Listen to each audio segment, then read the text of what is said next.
Chapter 138. Going back to feed the great devil. Jiang Yan ran grabbed Yi Wanwan's elbow once she heard that. Aren't you coming with me? Yi Wanwan. Why does it seem like Jiang Yan Ran's sticking to me more and more? Yi Wanwan replied helplessly. Sorry dear, I have a date tonight. From today's observation, she thought that Chu Feng wasn't too shabby. Also, she was sure that he really liked Jiang Yan Ran, so she didn't mind continuing to match them up together. Date? Are you meeting your boyfriend? Yi Wanwan nodded. All right then. Jiang Yan Ran couldn't keep her any longer since she had a date. Chu Feng looked at Yi Wanwan with gratitude and said, Hello. I'm so sorry that I haven't greeted you properly. You're a friend of Yan Ran's? Hello, I'm Yi Wanwan. Yi Wanwan did a simple self-introduction. Jiang Yan Ran continued the introduction. Wanwan is my best friend. Chu Feng was slightly surprised as he looked at Yi Wanwan. So you're Yi Wanwan, I've heard a lot about you. Yi Wanwan chuckled softly. Oh, I'm sure you've heard all about my bad reputation. Chu Feng said seriously. It's only after meeting you that I found out you're completely different from the rumors. We can't trust them. You've only met me once and spoke a few words to me though? How do you know that I'm completely different from the rumors? Yi Wanwan murmured. Obviously because you're Jiang Yan Ran's friend. Chu Feng looked as if that went without saying. Yi Wanwan raised her brows. I thought you were a fool at first. I couldn't tell that you're actually quite the smooth talker. When Chu Feng heard that, his face turned red instantly, and Jiang Yan Ran looked somewhat uncomfortable. Watching these two teenagers innocently in love, Yi Wanwan inexplicably felt really old. After she bid farewell to Jiang Yan Ran and Chu Feng, Yi Wanwan returned to the dorm. After she had removed her makeup and showered, she opened her textbook. At this time, not only did she cram the high school syllabus, she also read through the university textbook. She wasted 2 years of her time, since she was held back in high school. So she had to get those 2 years back. Once she successfully entered Imperial City's media school, she was determined to skip a couple grades and finish her studies within the shortest possible time frame. At the same time, she closely monitored the trends in the entertainment industry, so she'd be able to grab hold of any opportunities that came by. If she remembered correctly, one of the big-name actors in the entertainment industry would encounter their first extremely damaging PR crisis, resulting in them leaving the industry. The company that he was in also suffered great losses, and she happened to know how to bring him back from the point of no return. If she used that opportunity wisely, that'd be a good starting point for her. Her greatest setback in her previous life, other than Si Yihan holding her back, boiled down to the fact that she was too weak, both physically and psychologically. After studying for some time, Yi Wanwan checked the time on her phone, closed her textbook, and prepared to head to Jin Garden. Although she only said it as an excuse to Jiang Yan Ran, so she wouldn't have to be a third wheel, it also reminded her that she should go back and check on Si Yihan. She had to strike when the iron's hot, and use this chance, while she and Si Yihan were still on good terms. Otherwise, the effectiveness would be very low if she kept responding only when forced. After all, she'd be graduating soon. By then, she'd be busier and many things would exceed the boundaries that Si Yihan laid out for her. If she didn't deal with Si Yihan, it'd be difficult for her to proceed. After she left the school entrance, she bought 5 big meat buns from the exceptionally popular store along the way, and prepared to feed them to the great devil. Chapter 139. A surprise turned into a scare. An hour later, the cab stopped in the nearby Jin Garden. To Yi Wanwan's devastating discovery, she had finished 4 of the buns that she brought for Si Yihan. There was only one left when she arrived at Jin Garden, and she tried very hard to resist the temptation to devour it. I have to walk faster and save this last one. In order to create a surprise, Yi Wanwan didn't tell anybody that she was coming back. Instead, she sneaked in from the back door of the little garden. It was only when she was about to arrive that a sudden realization hit her. What if Si Yihan's not home today? Yi Wanwan contemplated this as she strolled across the yard and continued walking. There was only a little light turned on in the living room. The light was quite dim, but since there was a light on, there should be someone home. Thus, Yi Wanwan quickened her pace, and walked in the direction of the living room. Then, just as she reached the big glass door and prepared to push the door open to enter, her pupils contracted and she paused. Blood. In the air. There's the smell of blood in the air. It's getting thicker and thicker. So thick that it's making me nauseous. It was coming from the living room. What's going on? There was a thick curtain over the glass door, so she had no way of looking into the living room. Just as Yi Wanwan's nerves were extremely tense, a heart-wrenching shout came from the living room suddenly. Kill me. Si Han. Just kill me. In the late of night, that shrill voice made her hair stand on end. Yi Wanwan was motionless and didn't dare to move an inch. She carefully peeped into the living room through the crack of the glass door. From her angle, she could only see a winding trail of blood all over the floor, seeping into the pure white carpet. Following the trail of blood, she saw Si Han sitting on the sofa. He had on a modestly expensive tailored dark-colored suit. The watch on his wrist exuded a cold luminosity, and next to his legs laid a white tiger. Its hair as white as snow. The white tiger had its eyes closed lazily, like it was asleep, but was unable to conceal the deadly aura of a beast emitting from its body, as if he might tear his prey apart any time. On Si Han's right was Su Yi, and on his left was a teenager in a black shirt. A few steps away from Si Han, a man was rolling around in convulsions on the floor with his entire body soaked in blood. There wasn't a good piece of meat left on the guy, and the area around his knees was bleeding nonstop. Two solid things at the side had some meat attached to them, which seemed like the two knee bones extracted from the man. Under the screams of the man that caused one's scalp to tingle, the man on the sofa had an inhumane expression on his face.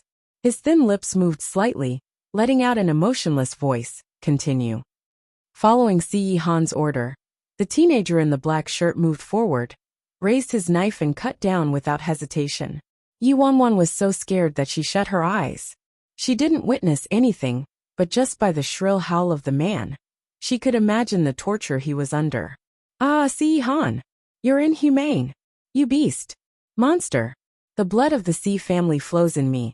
I'm your blood brother. How could you treat me like this? You actually dared to do this to me. Yi Wanwan's heart started pounding hard. What? This man is Si Han's blood brother? Which one? Judging by his age, he couldn't be Si Xiao's father. Chapter 140. Are you hungry? Si Han. You'll get your retribution. Don't think that I don't know. Second, third, fourth, even sixth and seventh brothers, all died in your hands. I'm telling Grandma. I'm telling all the elders in the Si family. They won't let you off. They'll never let you off. The man was already incapable of walking. He kept shouting insanely while crawling forward bit by bit. Si Han didn't stop him. He simply watched in silence as the man struggled in vain with his last breath. The man had already crawled to the door and reached out to open it. At that moment, a white shadow pounced over at lightning speed. The malicious tiger bit down on the man's neck instantly. His neck was as crooked as a kite with a broken string, and his blood spewed all over the living room like a flower blossoming, accompanied by the crackling sounds of the tiger gnawing on the bones. This scene was far too horrifying, even for the Yi Wanwan who had lived 2 lives. Yi Wanwan finally couldn't hold it in anymore, as she let out a scream from the door of the garden. At the same time, the glass door she was hiding behind was pushed open, while she was still in shock. In the next second, she was met with a pair of eyes that could freeze her blood, and she saw the living room akin to hell clearly. Su Yi, who was standing next to Si Han, was dumbfounded when he saw her. His face seized with terror. Yi. Ms. Yi, why are you here? I'm finished. Why would Yi Wanwan suddenly appear here? Isn't she supposed to be in school? The teenager in black, who stood on the other side of Si Han, looked condescendingly at Yi Wanwan, who was totally pale. He furrowed his brows with a look of disgust and disdain. Yi Wanwan's stomach turned. Her relationship with Si Han had been good recently, which actually made her view this devil as a human for once. Oh, Si Han. How could he ever be a normal human being? If he was, she wouldn't have been so desperate to leave him in her previous life. Gu Yuzhe saying that Si Han was violent, ruthless and bloodthirsty was an understatement. To this day, She could remember the first time she witnessed him murdering someone. It wasn't any less bloody than this. That time, she was so scared that she called him a devil and cried, asking him to let her go. She acted like a lunatic. She even used all kinds of vicious words to curse him. After causing a ruckus for half a month and falling very ill, she wasn't able to change anything and was forced to witness another bloody scene until she only had a faint breath of life left. Then he let her off. With so many memories flooding back, Yi Wanwan's head started to hurt. However, all these memories flashed past for only a second or two. Yi Wanwan quickly calmed herself down, patted away the dust on her body, stood up and picked up her school bag. With the plastic bag in her hand, step by step, she walked towards Si Han without looking anywhere else. Facing the fearful Su Yi, the teenager with a cold expression, the blood-covered floor under her feet, and the sound of the white tiger crushing the bones of the human. Finally, she reached Si Han. She passed the bag of meat buns to him. "Hey, are you hungry? I bought some really good buns on the way back here."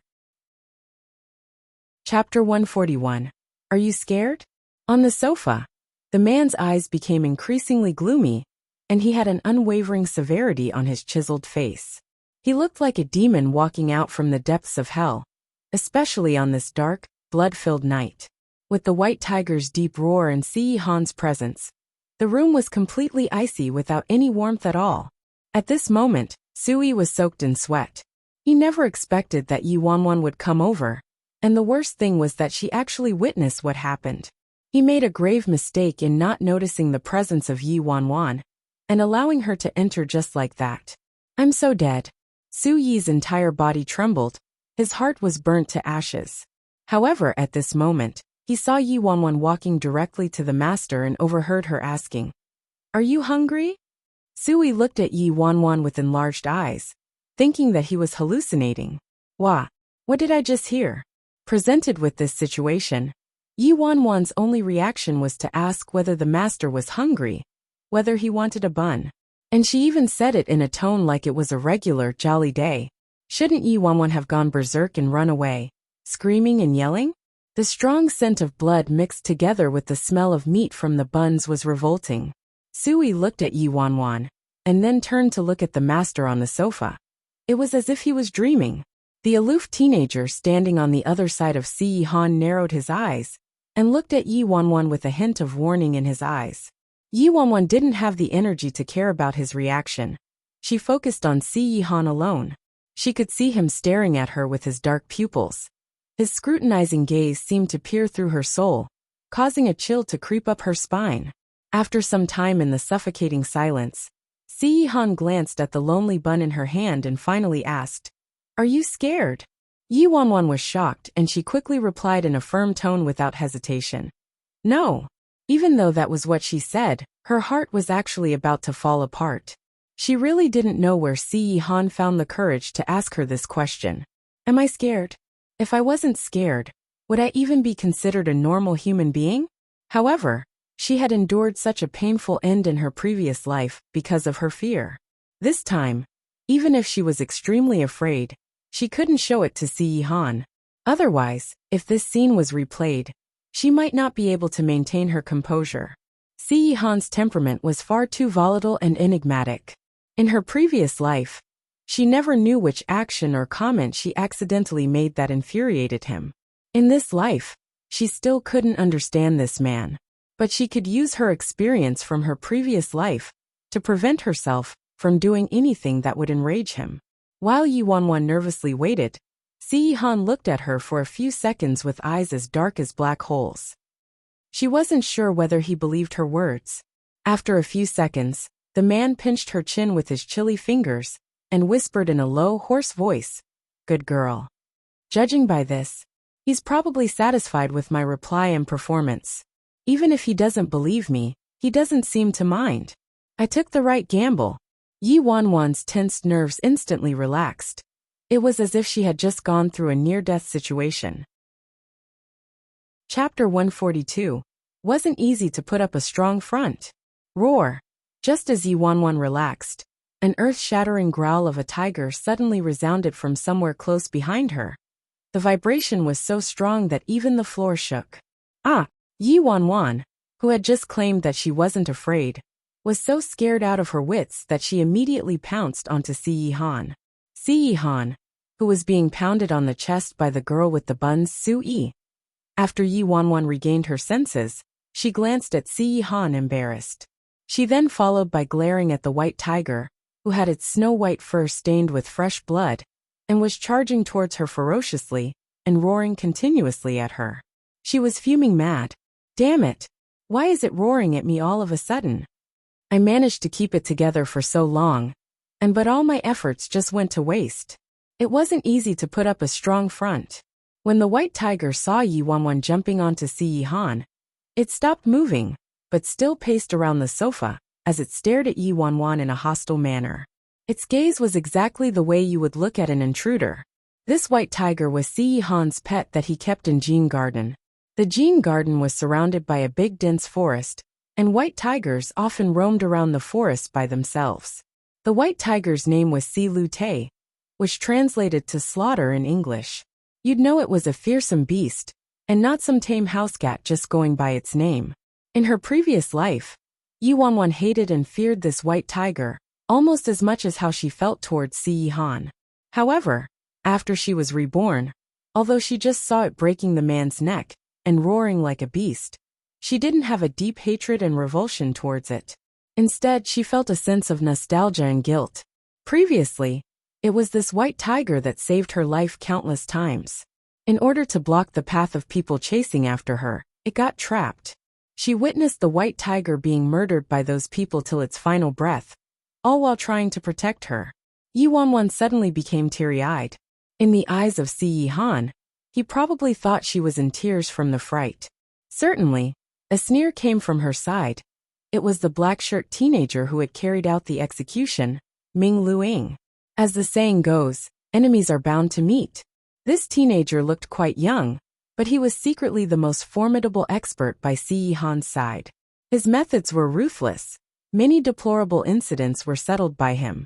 Just like before, Luing hated this pest by Si Han's side to the point where he didn't hesitate to offer to kill her before.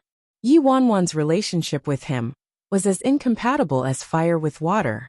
Si Han looked at the girl who had her arms and legs wrapped around him. His gaze paused for a moment and then, he stretched his broad palms out and patted her head. Chapter 143. A late-night call at an exquisite club in Imperial City. Late at night. A slightly plump middle-aged man's expression changed after he picked up a call. He dashed out in a hurry. The man's hands trembled as he made a call. Xia, we're in trouble. A lazy teenager's voice came through the receiver. What is it? I've just heard that your fifth uncle landed in Si Han's hands. The teenager sighed. Tisk useless. The middle-aged man wiped his sweat while speaking nervously. Xia, you have to quickly think of a way to get him out. The teenager sounded annoyed. I don't want to waste my time on a useless bum. Anyway, you think we can help by going over now? We won't even be able to find a single bone, much less his corpse. Then what should we do now? Are we going to just leave him to die? Obviously, we can't let him off so easily. At Jean Garden, after Sui received his orders and was about to clean up the scene with Luing, a phone started ringing suddenly. Sui looked at the caller ID and panicked suddenly. Master, old madam's calling. Si Han's gaze darkened. Answer it. Sui nodded and then turned on the loudspeaker. Hello, old madam. It's so late, is everything all right? The displeased voice of the old madam came through the receiver. Sui, get little ninth to the phone. Now. Sui turned to Si Han nervously. Si Han raised his outstretched hand. Sui went over swiftly, passed the phone over to Si Han, and made eye contact with Luing. Both of them looked uneasy. Grandma, little ninth, why haven't you been picking up? Tell me honestly, where are you and what are you doing right now? The old lady questioned him. Obviously, she'd received some news. Sui and Luing broke out in cold sweats when they heard the old madam's questions. The old madam was against the brothers fighting with one another. If she found out what happened tonight, the consequences would be dire. Jean Garden. Si Han answered. Let me ask you, did your fifth brother?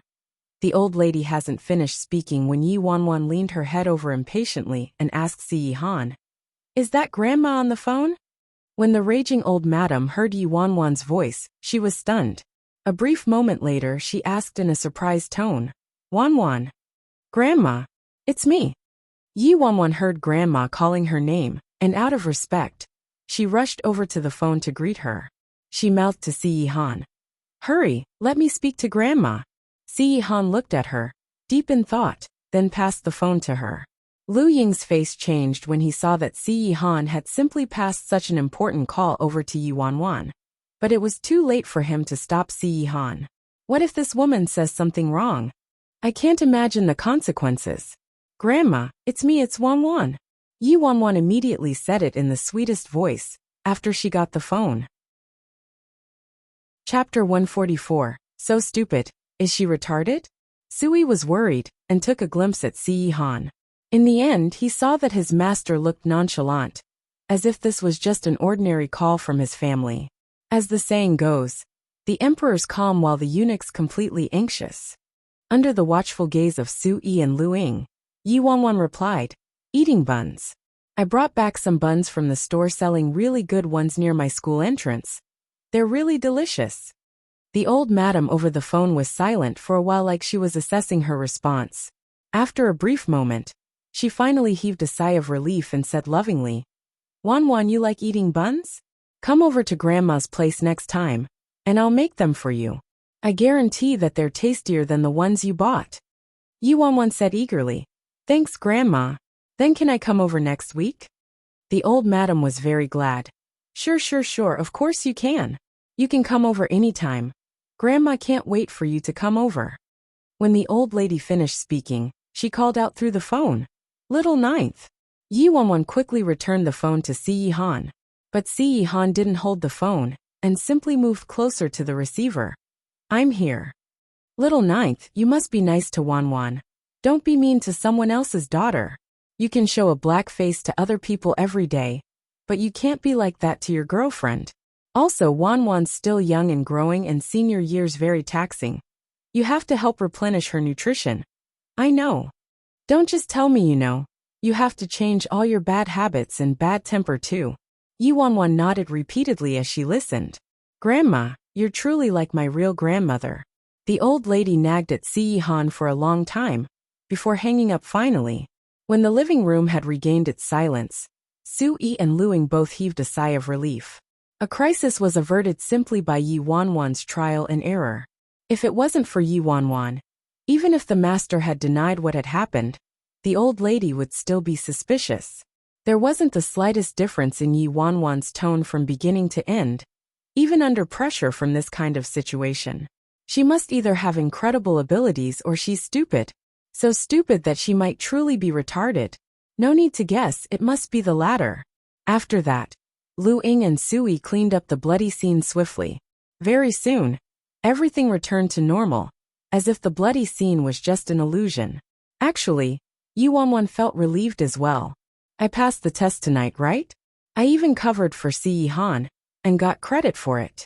After Sui and Lu Ying left, there was only Yi Wanwan, and Si Han left in the room. "Why'd you come?" Si Han looked at her and asked.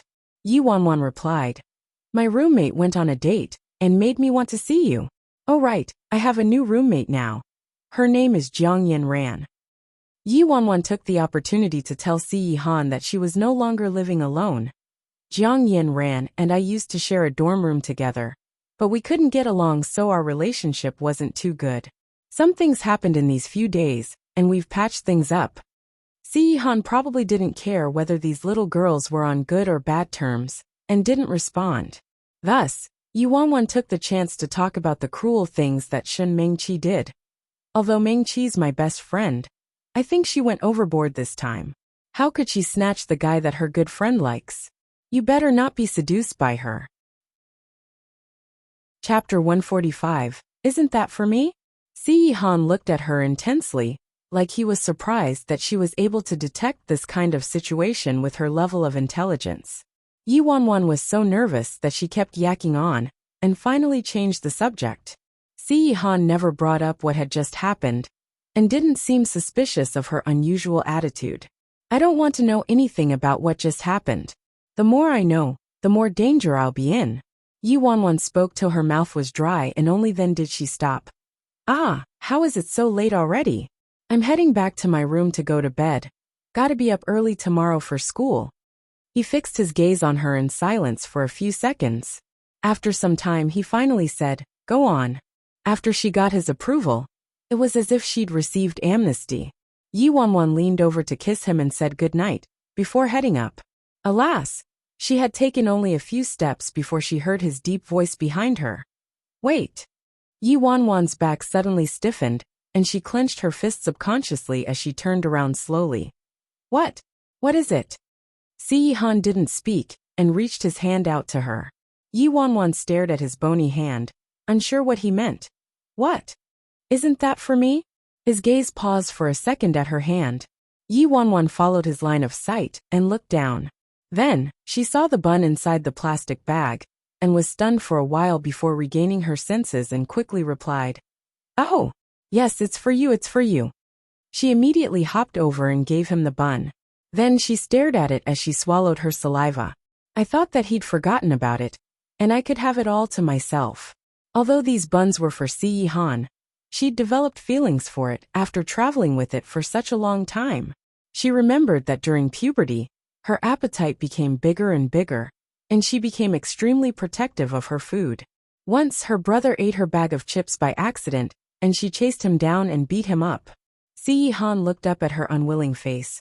What's wrong? Yi Wanwan stared at the bun. It's a little cold. Do heat it up before eating it. Seeing that she hadn't left, he asked, Is there anything else? No. I'm leaving. Yi Wanwan quickly rushed upstairs like she was afraid that she'd go back on her words. Cry goodbye, my bun, my love. Si Han watched as she wiggled into her room. His gaze then landed on the bun in his hands, and kept his gaze there for a long time.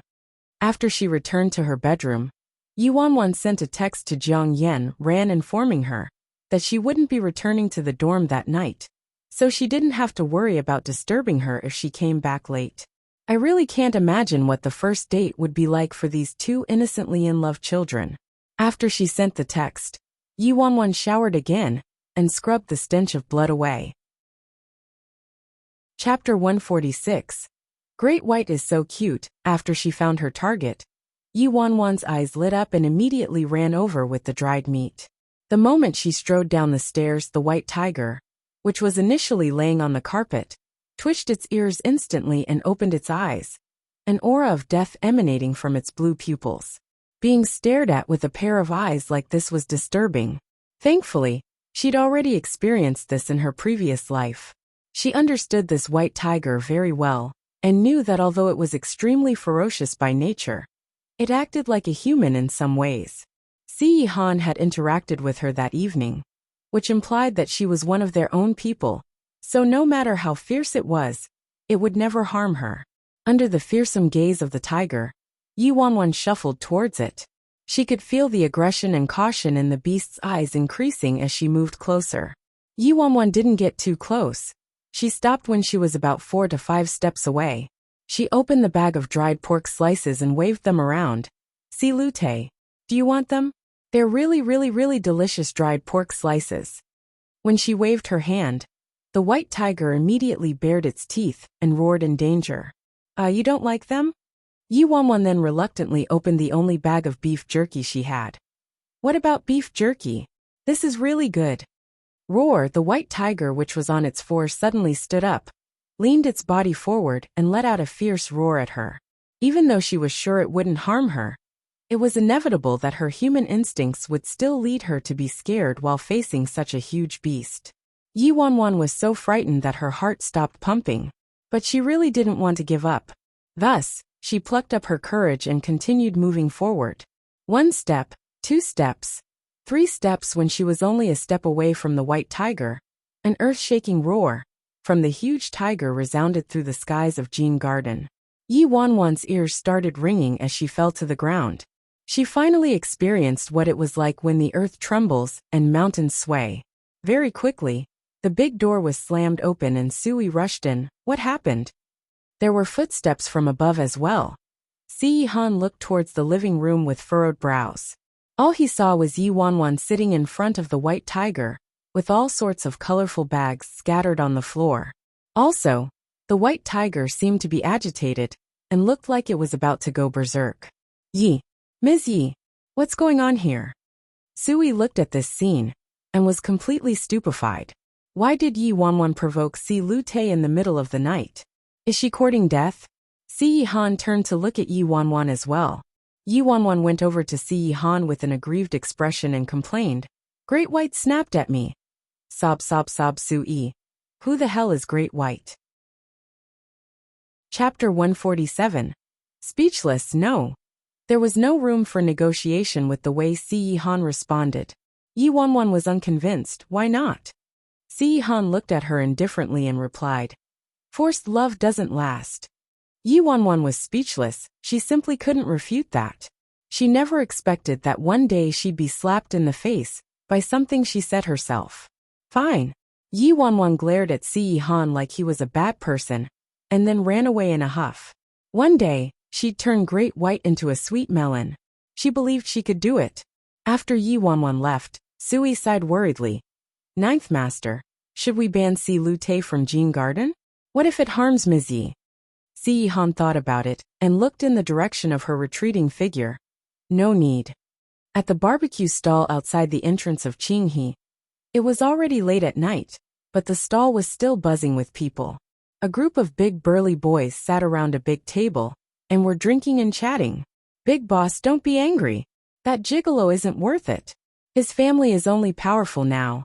Lately, the real estate business hasn't been doing so well, so they might go bust someday. Unlike your family, big boss, they don't have a big project with the government. That's billions in profit. That's right. That Jiang Yan rants a bimbo, leaving such an outstanding guy like Big Boss for a gigolo. I think Jiang Yan rants just using that gigolo to provoke you. Yes, that must be it. Song Zihang had been filled with anger all the way from the basketball court to the stall. But after he heard all this, he was slightly appeased. Just as he was about to speak, his phone rang. My dad's calling. I'm going to answer it. You guys go ahead and drink first. A call from Director Song, you better get it. Hurry and go, Big Boss. Song Zihang took his phone to a quiet spot, his tone somewhat excited. Hello, Dad? Is everything settled? Daddy Song sounded a little unhappy. Not yet. The 100 million from the Jiang family hasn't come through. What? Hasn't come through? I thought they said that they'd transfer it in the morning? Song Zihang's face changed. The Jiang family said there were some problems with their finances all of a sudden, and couldn't transfer the money over. They'll need a few more days. The Jiangs are too unreliable. We discussed this months ago. How can there be a problem now? Do they know how much losses we would take because of their mistake? Song Zihang said, agitated. Mr. Song was obviously unhappy as well, as he replied with a heavy sigh. All right, it's not a major problem. We'll get their payment by next week at the latest. Mr. Song paused and then asked, How are things between you and Yen Ran lately? Song Zihang felt slightly guilty and simply gave a shallow reply. How else could it be? Everything's the same. Chapter 148. There's no such thing as a free lunch the next morning. Before heading to class, Yi Wanwan stopped by her dorm. Even before she took out her keys, the door was pulled open. Wanwan, you're back. Jiang Yan Ran stood by the door cheerfully. She probably heard Yi Wanwan's footsteps. Yi Wanwan was used to living alone, so having the door open for her all of a sudden gave her a shock. Yeah. Come on, tell me, how was the date last night? Yi Wanwan couldn't wait to find out. Jiang Yan Ran hesitated before replying. I told Chu Feng the truth already. Yi Wanwan was taken aback. Huh? What did you tell him? I told him that it was your idea to ask him out, and initially, I more or less wanted to use him to provoke Song Zihang. But in the end, I couldn't go through with it, so I told him everything. With my current condition, I really can't dive into another relationship so fast, and this wasn't fair to him. Jiang Yan Ran answered. All right, Yi Wanwan sighed. With Jiang Yan Ran's character, she roughly guessed that this would happen. She didn't have high hopes that they'd get together so quickly anyway. That's okay, the two of you can still be friends. Chu Feng's a nice guy, you don't have to worry. Yi Wanwan consoled her. Yeah. Jiang Yinran nodded and said, Oh, right, my dad called me last night and said that they gave the excuse that their finances had some issues, so they weren't able to transfer money over to the songs. At the same time, they already secretly withdrew the funds from their collaborative projects. The songs weren't suspicious at all. Yi Wanwan laughed. There's no problem if Uncle Jiang handles things. You can stop worrying. Come on, let's go eat. The two of them spoke while packing their books and went downstairs. Just as they were about to enter the canteen to eat, they bumped into someone who made their stomachs turn. Song Zihang held soy milk and steamed dumplings in his hands as he blocked the path of the two of them suddenly. The unrelenting smile on his handsome face was very clear. He looked at Jiang Yinran and said, Yinran, you haven't had your breakfast, right? I bought it for you. You love the soy milk and steamed dumplings from Xiangman restaurant, don't you? Yi Wanwan raised her brows when she saw this. TSK, there's no such thing as a free lunch. He's probably doing this because the Song family felt uneasy, so they gave him a warning. Don't they know it's too late now? Upon seeing Song Zihang's surprisingly gentle expression, Jiang Yinran was put into a trance, but very quickly, she turned cold. No, I don't. Their soy milk has a fishy smell, and their steamed dumplings aren't good. Shen Mengqi's the one who likes them. Song Zihang froze. Oh, cough, is it now? I bought them for you once, and I remember clearly that you said you liked them. Jiang Yinran sneered in her heart. Jiang Yinran was stunned. But, this is too much. How could I possibly finish so much? Chu Feng immediately replied. Just pick what you like and take it. Wouldn't that be very wasteful? No, I'll give the rest to the brats in class. It's their lucky day. Hurry, take your pick. Seeing the sweat on his face and nervousness in his eyes, Jiang Yinran couldn't bring herself to reject him. All right then, thank you. Chapter 150. The hideous face behind the mask. Don't mention it. Actually, I was just bored, so I went out to grab this stuff. Chu Feng then quickly turned to Yi Wanwan. Wanwanjia, you pick some too. He's actually quite sweet when he calls me Jia. The corners of Yi Wanwan's lips curled up. I won't hold back then. The three of them happily split their breakfast and completely ignored Song Zihang. Song Zihang gripped the plastic bag in his hands tightly. He'd never felt so embarrassed in his life. With his face darkened and filled with fury, Jiang Yinran. I was wrong and couldn't tell that you're this sort of a person. So devoted and in love to my face, but flirting behind my back. I heard Mengqi say that after you moved in with this ugly freak, you were influenced by her. As the saying goes, he who lies down with dogs will rise with fleas. You ditched an amazing and kind roommate like Mengqi to hang around this monster. No wonder you've become so shameless. Upon hearing what he said, Yi Wanwan raised her brows. He actually said Yinran was flirting around?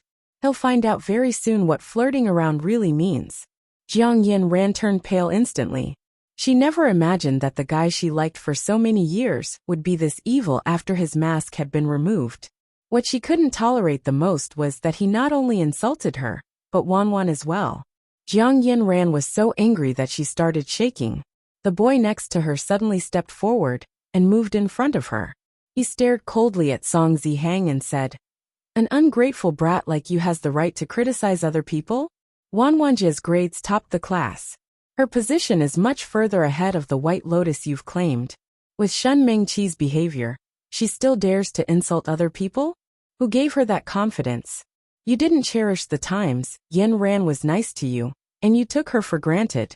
You took her sincerity and trampled on it, and even hooked up with her friend, denying the engagement with her in front of the entire school, and now, you're blaming her for not allowing you to continue bullying and stepping over her. Who exactly gave you this hideous face? Upon hearing what Chu Feng said, Yi Wanwan was a little surprised. I couldn't tell that this guy, who stutters when he's talking to Yinran, has such a sharp tongue. Song Zihang's face contorted in anger. You. What about me? Just because you're blind doesn't mean that others are blind too. You're not even fit to carry Yinran's shoes. What kind of a man are you? You're not fit to be a human. A useless scumbag. PFFF. Yu Wanwan was on the verge of giving him a round of applause. Chu Feng, you're dead meat. Song Ziheng finally flew into a rage. He tossed the food in his hands aside and charged at him. Chu Feng quickly put his bags down and met him head-on, but since he was a little late, he was punched in the eye by Song Ziheng and tottered backwards. Jiang Yin screamed out, Chu Feng! On the other hand, Yu Wanwan was quite calm. This fight was bound to happen. No matter the outcome, Chu Feng had already won. Because the person Jiang Yin was worried about was Chu Feng, not Song Ziheng. Wanwan, what should we do? Song Ziheng has been trained from a young age. Chu Feng's definitely at a loss here. Jiang Yin exclaimed anxiously. Song Ziheng's moves were ruthless, vicious and fast. Judging by his stance, he must have had some professional training. While they were speaking, Chu Feng was beaten many times. Yu Wanwan frowned. Although it was good to let Yin Ran's heart ache slightly, being beaten up by Song Ziheng was really a bit too depressing. But two girls couldn't help in this situation either, right? Yu Wanwan focused all her attention and looked closely. She found out where Song Ziheng might be attacking next with his swift and ruthless moves, and also his weak points, which weren't hard to guess. Chapter 151. You're too weak, Yu Wanwan blurted out without thinking. Chu Feng, dodge. To your right. Chu Feng was stunned, but fortunately, he reacted quickly and immediately leaned to his right. Sure enough, he managed to dodge a punch from Song Ziheng. Attack his left rib. Yu Wanwan continued. Song Ziheng didn't block in time, and his left rib was left wide open. He crouched down in pain after suffering a sudden blow from Chu Feng. Just as Song Ziheng got back up, ready to attack Chu Feng's stomach, Yu Wanwan shouted again, your stomach! After a few minutes, Chu Feng, who was initially receiving all the punches, got the upper hand. No matter what moves Song Ziheng made, he was able to dodge and return a punch. Song Ziheng was filled with exasperation, and he glared at Yu Wanwan as if he wanted to eat her up. Chu Feng, who's the one that's not worthy to be a man? A big guy like you has to rely on a woman to fight. Yu Wanwan put on an innocent face and muttered, oh, I'm just a girl spewing nonsense yet was able to get you beaten up like a pig. Captain Song, aren't you a little too weak? You, Song Ziheng was fuming mad. It was unbelievable. Yu Wanwan was simply too strange. She was able to predict his next moves not once or twice, but every single time. Could it be that Yu Wanwan's also trained? She's a girl, how could that be? His father had spent a large sum of money to get him lessons with an internationally renowned master. Even if he learnt only a bit, it was enough. How could Yu Wanwan possibly see through all his moves? At this moment, students started to gradually crowd around. Song Ziheng was worried that if they continued, he would lose face in front of everyone. In the end, he could only stare bitterly at the three of them and walk away. Jiang Yin, you'll regret this. After Song Ziheng left in anger, Chu Feng wiped the blood off the corner of his mouth and walked over to Yu Wanwan excitedly. Wanwanjia, you're amazing. How could you predict his next moves like a mind reader? Jiang Yin also looked at Yu Wanwan in amazement. Yu Wanwan coughed lightly. It's clearer from an onlooker's point of view. Song Ziheng's skills are garbage. You guys would be able to tell too if you looked closely. Oh. The two of them didn't suspect a thing. You're bleeding. Jiang Yin looked at the boy who had injuries on his mouth and eyes. Feeling guilty, she said, sorry for dragging you into this. Chu Feng scratched his head. His ears turned red and he returned to his usual silly self. Nah. I was useless and didn't protect you well. From today onwards, I'll train hard. Jiang Yin didn't know what to say, so she said, I'll go with you to the school nurse. Chu Feng wanted to tell her not to trouble herself, but Yu Wanwan hinted at him with her eyes. So he swallowed his words and said, I'll have to trouble you then. Jiang Yin turned to Yu Wanwan. Wanwan, go eat your breakfast first. I'll go with Chu Feng to the nurse. Yu Wanwan waved. Go on, go on. After Jiang Yin and Chu Feng left, Yu Wanwan stood there looking slightly dazed and thought deeply. Actually, to those skilled and experienced fighters, it's easy to see through their opponent's tactics and moves. To people like this This was as easy as 1 + 1 = 2, a natural instinct. Chapter 152. Of course I'll forgive her. In fact, she shouldn't have this ability. During her previous life, although her father hired a professional to train her so that she could learn some self-defense, she only kept at it for a month. However, she realized that when it came to combat skills or any other skills that normal people found uncommon, she was able to pick them up very quickly with her strong perceptive skills. It was like those skills were ingrained in her brain. She wasn't learning, but instead, she was merely recalling them. Previously, in order to hide from Yi Han, she not only hid her looks but all the abilities she had, anything that might expose her sharpness. But in this life, she wouldn't be so silly.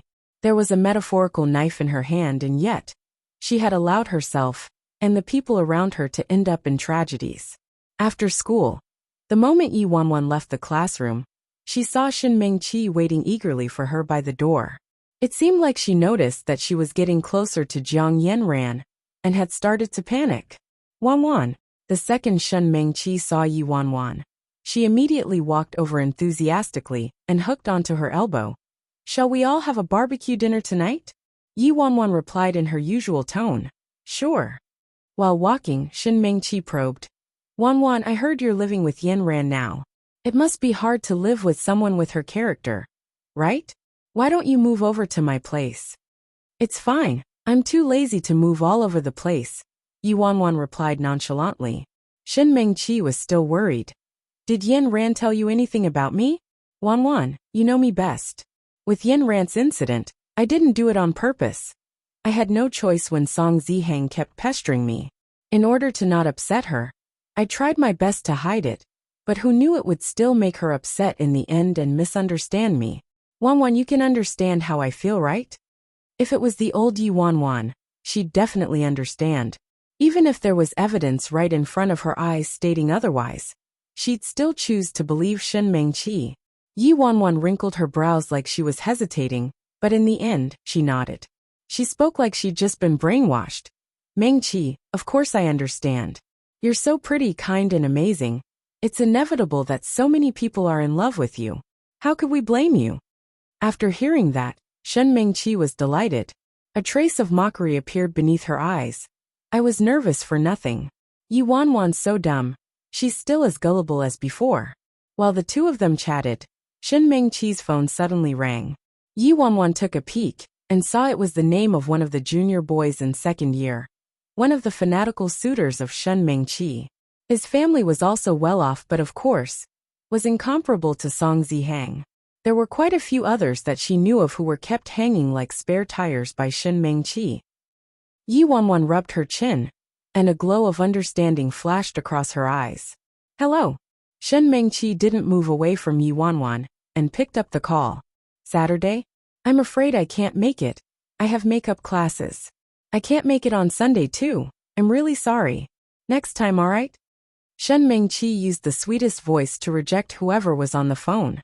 Her main focus was on Song Zihang now. All the spare tires 1, 2 and 3 had to be on standby for now. Shen Mengqi hung up, looked at Yi Wanwan and continued. "Yin Ran seemed to be so in love with Song Zihang. I really didn't expect that she'd get together with Chu Feng so quickly. Probably because Chu Feng comes from a wealthy family.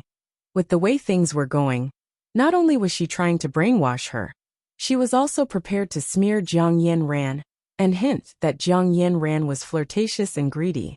But actually, with Shen Mengqi's intelligence, she knew just as well as everybody else that Chu Feng's family's glory was only temporary, as the industry wasn't doing well and plummeting. They'd be bankrupt very soon. She obviously wouldn't fall for this kind of person. The two of them chatted away, while walking towards the dorms to put their books down. The moment they reached the entrance to the girls' dormitory, they suddenly noticed a large crowd around the entrance. Chapter 153. Seeking death. After the people saw Shen Mengqi, their eyes lit up, and they rushed towards her with eyes of envy. They announced her arrival aloud teasingly. "She's here, she's here. Shen Mengqi's here." As they moved closer, Yi Wanwan saw a big heart shape on the ground floor of the girls' dorm made of candles. In the middle was Shen Mengqi's name, and surrounding it was a sea of roses. Song Zihang's tall and handsome figure stood there. In his arms was a giant bouquet of roses, almost half as tall as a person, and his gaze was fixated on Shen Mengqi. Shen Mengqi played along and gave a shocked expression. Her helpless and shy appearance, like a little white bunny, was enough to tug at the heartstrings of any guy. Under the gaze of all the onlookers, Song Zihang carried the flowers and walked toward Shen Mengqi with vigorous strides. Mengqi, forgive me for being presumptuous, but there are some things, some feelings that I can't hold back any longer. I like you. From the first time I met you, I fell deeply for you. I like your simplicity, your kindness, your innocence, your everything. I know you're the one I want, the one I'm destined to be with, the one I want to protect my entire life. Song Zihang's confession caused the crowd to scream in excitement and envy. Ah, that's so romantic and lovely. Captain Song, you're amazing. If someone courted me like that, my life would be complete. Say yes. Say yes. Yi Wanwan rolled her eyes and was speechless when she saw all those candles and roses. This method of confession was so outdated, but was probably quite novel for this period in time. TSK, this Song Zihang doesn't let me down. He's still dashing ahead on the road to death.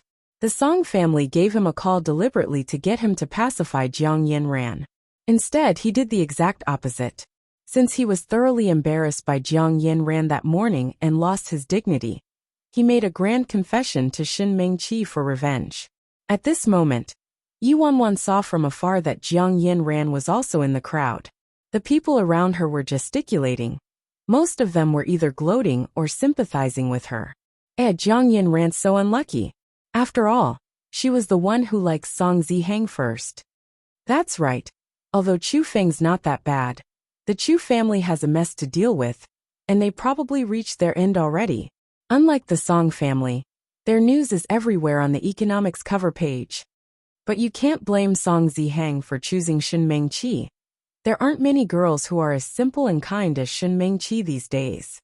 Initially, Yi Wanwan was worried about Jiang Yanran, but thankfully, her reaction was better than expected. She only glanced at all of this coldly, and was disinterested in Song Zihang's performance, as she carried her books back into the dormitory nonchalantly. While Shen Mengqi next to her was blushing under the envious eyes of everyone, and basking in Song Zihang's affectionate confession, she appeared to be very shy, inciting an urge to embrace and love her.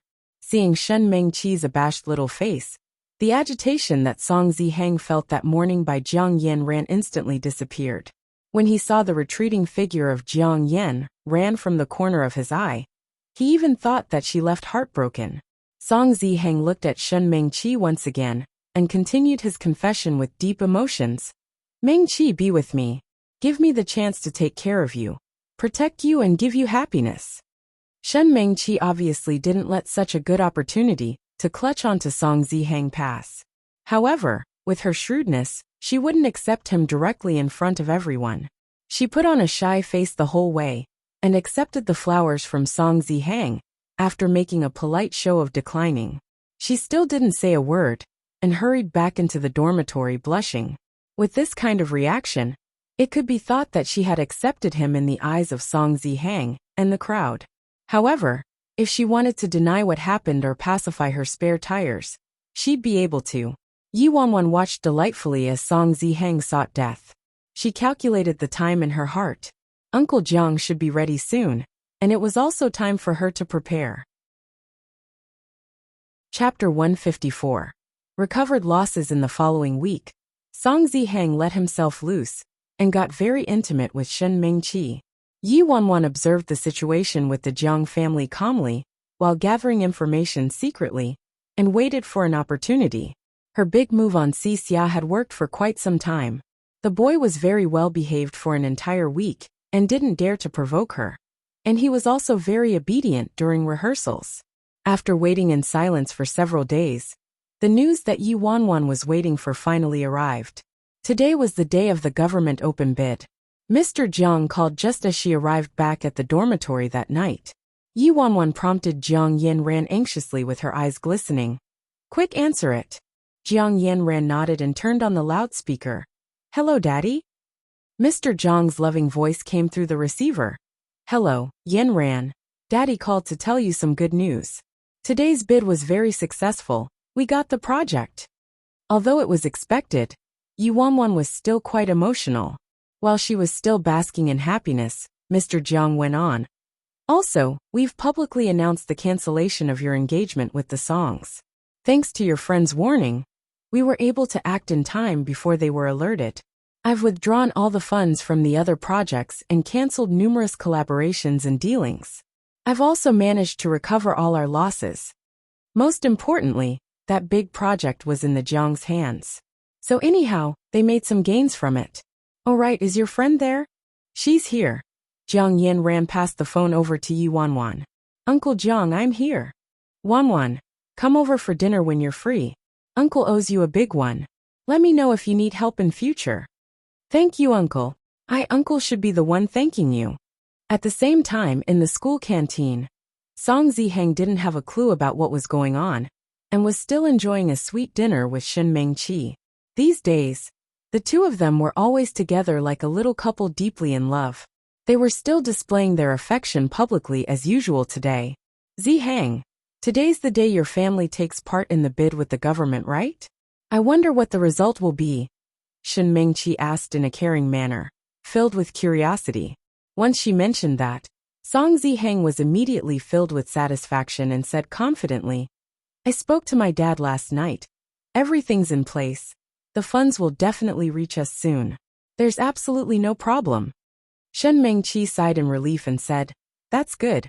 At first, I was worried that I would cause trouble for you. What if Yen Ran said some things to her parents? Song Ziheng replied fearlessly. How could that be, Mengqi? You're too simple-minded. Both our families have worked together for so many years and are inseparable. Our partnership isn't something that can be destroyed by a spoiled princess like Jiang Yen Ran spouting a few words. Look at how impressive the Jiangs are now. It's all because they have our backing. Otherwise, they wouldn't have survived. Jiang Yen Ran's parents were both in the entertainment industry before and went through a complete career change. What would they know about doing business? That's true. It's truly all thanks to your family. Yen Ran's too ungrateful, and even pulled that trick with Chu Feng. Isn't she trying to make you look bad on purpose? Shen Mengqi said defensively, and looked at him in admiration. Chapter 155. Fiery Rage. Song Ziheng thoroughly enjoyed being looked at this way, and continued pouring lavish praises on Shen Mengqi. Don't talk about that woman. How could she compare to you? Mengqi, I'm my father's only son, and will definitely inherit the wealth of the family. By then, I'll definitely give you the best of everything. Ziheng. Shen Mengqi appeared to be moved. I don't care about any of that. As long as I can be with you, that's all I need. While the two of them were being lovey-dovey, Song Ziheng's phone rang. Upon seeing the caller ID, Song Ziheng's face brightened. My dad's calling. It must be to report the good news. Shen Mengqi was also very excited when she heard that. Hello, Dad. Song Ziheng immediately picked up the call. Ziheng, get back here right now.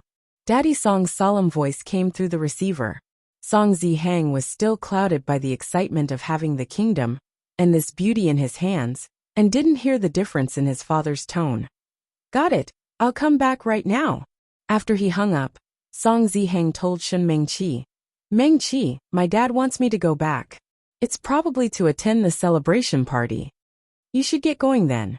Shen Mengqi revealed a joyful expression, certain that she didn't put her stakes on the wrong horse. Song Ziheng held the girl's slender hand. Mengqi, I'll tell my parents about us after I head back. I'll be able to bring you home next time. Song Ziheng rushed back home eagerly. Dad, congratulations. Are we having a celebration tonight? Song Ziheng pushed the door open and entered the living room in high spirits. But then he was hit on the head by a teacup the moment he stepped in. Bastard. Song Ziheng's forehead started hurting as he got his wits smashed out of him. Dad, you're insane. Mrs. Song saw her own son being hit on the head and was heartbroken. She brought a towel over and pressed on the wound. Old Song, can't you talk things out nicely? Do you have to use such a heavy hand? Talk nicely. How do you want me to talk to him nicely? Mr. Song's face turned red with fury. Mom, what exactly happened? Isn't today the day of the bid? Dad, why were you so angry, hitting me the moment I get back? Am I really your son? Song Zihang said resentfully. Mrs. Song covered her son's mouth like he said something taboo. Don't mention the bid. At first, the Jiangs promised they would transfer the 100 million over before the bid. Who knew that they didn't transfer the money, and even entered the bid to compete with us? In the end, the project landed in the Jiang family's hands. Song Zihang's expression changed instantly, and he shouted in an uncontrollable rage. Mom! What did you just say? The Jiangs acted in bad faith. How could they do this? That project was rightfully ours.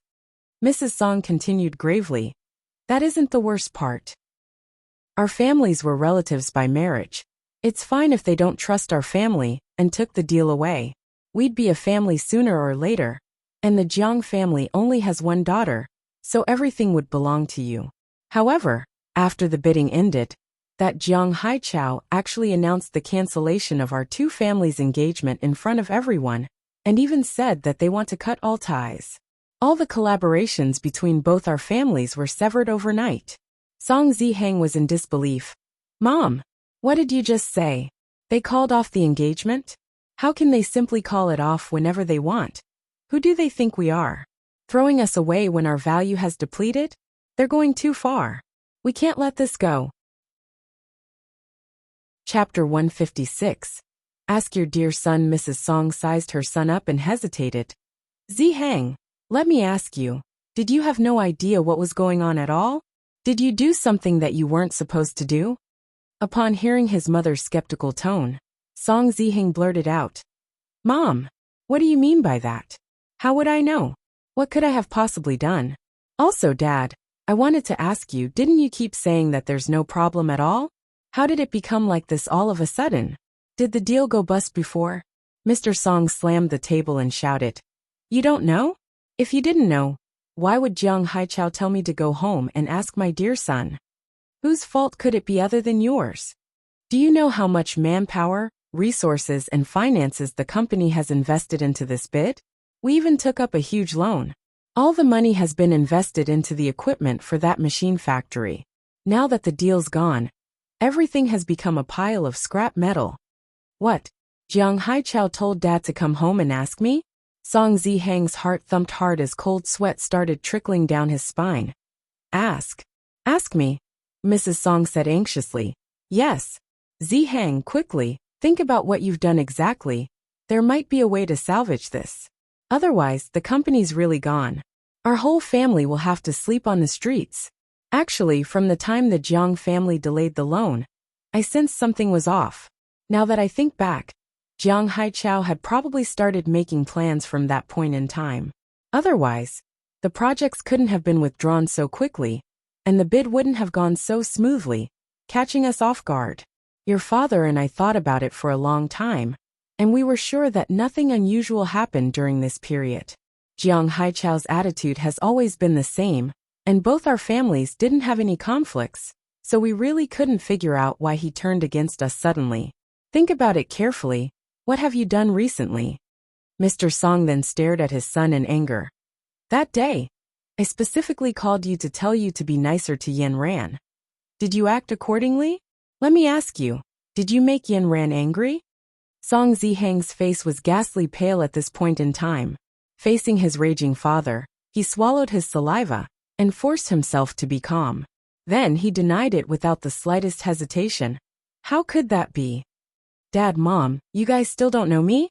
Since when have I not waited upon that rich girl, Jiang Yen Ran, like a princess? All I have done is tolerated her temper. How could I make her angry? Don't you guys know what I've been through all these years? I really didn't expect that even after suffering such indignities without complaint, Jiang Haichao was still so petty and unsatisfied with me. It's obvious that the Jiangs are ungrateful and discarded us after our help was expended. Mr. Song stared at his son sternly for a long time. Seeing that he pledged all this in sincerity and was affirmative in his tone, he started to believe him. When Mrs. Song heard what he said, she was completely on her son's side. Old Song, We're witnesses to how Zihang usually treats Yin Ran. He's pretty much given her a sacrificial offering. How could it be Zihang's fault? Mr. Song turned livid with rage and completely shifted his fury over to the Jiang family. All right, you Jiang Haichao. So much for treating him like our family. He actually resorted to double dealing and even hit us back by disparaging my son. Chapter 157. Incredibly shameless. Seeing that his parents were no longer suspicious, Song Zihang heaved a sigh of relief silently. Thankfully, he had been very nice to Yin Ran in front of the parents of both families. Even Jiang Haichao wouldn't suspect him, much less his parents. Then how did this happen? How did things end up this way? In the blink of an eye, he lost everything. The project was gone, the collaboration was gone, the production line was useless, the company was knee-deep in debt, and was about to go bankrupt. He knew Jiang Yin Ran too well, and was confident that he already had that woman hooked. No matter what he did, she'd never object because she was afraid that he'd hate her, so it was impossible that she'd go home to complain. So what if he protected Meng Qi and confessed to her in public? That would only make Yin Ran jealous and become more devoted to him. Now she dolled up so beautifully and ran to Chu Feng just to provoke him and try to change his mind, right? He never expected that Jiang Haichao would actually call off the engagement between the two families. Damn it! I knew it. It must be because that woman Jiang Yin Ran was pushed too far, so she had to use heavy tactics to force me to submit. Song Zihang tried probing his dad. Dad, what should we do now? A sense of tiredness overwhelmed Mr. Song's face. I can only think of one thing. If the Jiang family is willing to work with us on this government project, that's the only way to salvage things. But if Jiang Haichao really wants to be so brutal, I won't let him have it so easy. I'll fight until both sides perish. I want everyone to know the crafty and treacherous side of the Jiangs. Then we'll see how they can continue to work in this field. How their daughter is going to get married. Song Zihang's face turned gloomy. Dad, you're right. The Song family is not to be trifled with. Mrs. Song looked at her son heartbroken. Zihang, it's been hard on you all these years. You've been so kind to Yin Ran, yet the Jiangs were so ruthless nonetheless. After Song Zihang left his house, he rushed back to school with rage burning inside of him. At the same time, Yi Wanwan and Jiang Yin Ran had enjoyed a lavish meal at the barbecue stall in celebration, and were taking a stroll by the sports grounds to digest their food. Suddenly, Jiang Yin Ran's phone rang. Jiang Yin Ran opened the text to take a look. Song Zihang asked to meet me. Yi Wanwan lifted her gaze, unbothered by it. Meet him then. After all, it was a good opportunity for Jiang Yin Ran to see the true colors of this scumbag. Jiang Yin Ran pinched her fingers and then replied, I'm at the sports grounds. I'll sit over there and wait for you. Yi Wanwan went and sat down at the stands nearby. Song Zihang got there very quickly, almost sprinting like the wind to Jiang Yin Ran. He had just managed to catch his breath before he immediately started scolding her. Jiang Yin Ran, I really didn't expect that you'd be this kind of person. You tossed me away once you hooked up with that gigolo, Chu Feng. And you actually made your father call off the engagement. You think the engagement can be called off just like that by the Jiang family? What do you think the Song family is, people that at your beck and call? Jiang Yin Ran looked at the boy in front of her, expressionless. Are you done? What? Wasn't I right? Are you feeling guilty now? I really didn't expect that you'd be so evil. That project belongs to my family. Who are you to snatch it from us? Upon hearing what Song Zihang said, even Yi Wanwan was stunned and amazed by how shameless he was. Chapter 158. Who hasn't fallen for a few scumbags before? Jiang Yin Ran had an indescribable sadness in her heart. Oh, I'm evil for calling off the engagement? Who exactly declared that the engagement didn't exist, and said that he wasn't related to me at all? I've only fulfilled your desires. What? Is that wrong? An icy glow flashed beneath Song Zihang's eyes. Jiang Yin Ran, don't bring that up and make a thing of it now. I'm warning you. You better go back and get your father to retract what he said about calling off the engagement, and work together with the Song family for the project. Of course, it's fine if you insist on calling off the engagement. As compensation, You just have to hand the project over to the Song family. Then, I can act like this incident never happened. Otherwise, don't hope that I can forgive you in this lifetime. Don't test my patience. There has to be a limit to your stubbornness. Song Zihang's attitude seemed like he was certain that Jiang Yanran's actions aimed to get him to change his mind. He clearly thought that she was still deeply in love with him, and that she was still the same girl who'd give in to him whenever he got angry. Watching the guy she used to like for so many years saying all these ridiculous things, finally, the last glimmer of light in Jiang Yanran's eyes went out. Song Zihang, you disgust me. You! Song Zihang watched the retreating figure of the girl, his face filled with fury. In the girl's dormitory. After they went back, Yuanwan sensed that Jiang Yanran was a little upset. Are you okay? Jiang Yanran smiled bitterly. I just found it quite scary. What if I hadn't seen his true colors in time? What would have happened to me in the end? Thinking back to what happened to Jiang Yanran in the end, Yuanwan's heart froze as well. Yuanwan understood very well how it felt to have your beliefs vanish into thin air. She sighed and said, Cheer up, who hasn't fallen for a few scumbags when they were young? Jiang Yanran was amused and laughed out loud. Speaking of which, we both seem to be in the same boat. Actually, I've always been quite curious. You were so in love with Gu Yuze before. What made you change your mind all of a sudden? Yi Wanwan's eyes turned slightly gloomy and replied, I found out about some truths by accident. In the next few days, as the bidding process was still incomplete and results hadn't been announced publicly, very few people knew about it, and the public wasn't aware of the outcome. As Song Zihang had previously boasted about it nonstop, every student in school assumed that the Song family got it. These people went up to Song Zihang to congratulate him and try to curry favor with him. Shen Mengqi was very sharp and realized that Song Zihang seemed to be distracted these few days.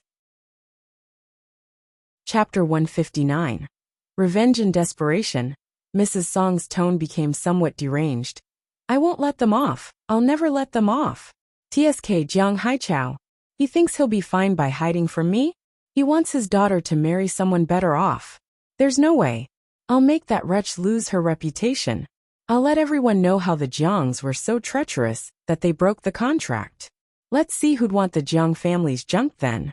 Mom, what are you planning to do? Don't you worry. Mommy will definitely help you get revenge. Wait. Mom. She already hung up. Shen Mengqi walked over to him with a worried look. Zihang, what happened? Who called? Nothing. Song Zihang shook his head and felt uneasy. The Jiang family still hadn't relented yet? Shen Mengqi was too focused on winning him over from Jiang Yanran, and didn't think too much of it. Let's go get our pictures taken then. If we don't go now, there'll be lots of people lining up later. She had already concluded that Song Zihang's unusual behavior these few days was all due to Jiang Yanran, dressing up to the nines and getting all intimate with Chu Feng. Does Jiang Yanran really think that I don't know her true intentions? If Jiang Yanran stopped fighting with her, she wouldn't need to put in so much effort. To her, the more someone wanted something, the more valuable it became, and the more satisfaction she'd feel once she obtained it. At Qinghe High School, the performance was in a few days' time. Most of the students didn't go home that weekend, and were busy decorating the hall and rehearsing. In the big hall, many classes lined up to rehearse. There were people bustling about, and the whole place felt very lively. The show that Senior Class A was performing was ballet. Jiang Yanran and Shen Mengqi were both in it. Class A. Next is Class A Swan Lake. Is everyone here? The host asked aloud. Wait. There's still one more. She's on the way. She'll be here very soon. The captain of the dance team from Class A replied. Make her hurry. Got it. Who are we waiting on from our class? Someone asked. Shen Mengqi. She went out today, the captain replied. Went out? Where'd she go? How could she be late for the rehearsal? I think I saw her leaving through the school gates with Song Zihang this morning, someone replied softly. Oh, everybody responded like they were suddenly enlightened, and looked pointedly at Jiang Yanran, who was stretching in the corner. Everyone started whispering. Shen Mengqi and Song Zihang should have started dating already, right? Seems like it. They're a perfect match. Unlike someone here who pestered him and came up with a lie about having an engagement when her plan failed. Exactly. She was obviously the one breaking up the couple and accused Shin Ming-chi of being the third party. Jiang Yin-ran was usually arrogant and domineering, and had offended quite a number of people. Chapter 160 Devoted? Mrs. Song's appearance was too sudden, and Jiang Yin-ran didn't manage to dodge in time, so she caught a hard slap to the face. The big lively hall was in total silence all of a sudden. Mrs. Song pointed at Jiang Yin-ran's nose and started yelling, "Ungrateful little bitch. Your whole family is trash. Before, you insisted on having your nuptials prearranged with our Zihang, but now that you have power, you've kicked him aside, calling off the wedding and trying to climb up the ladder.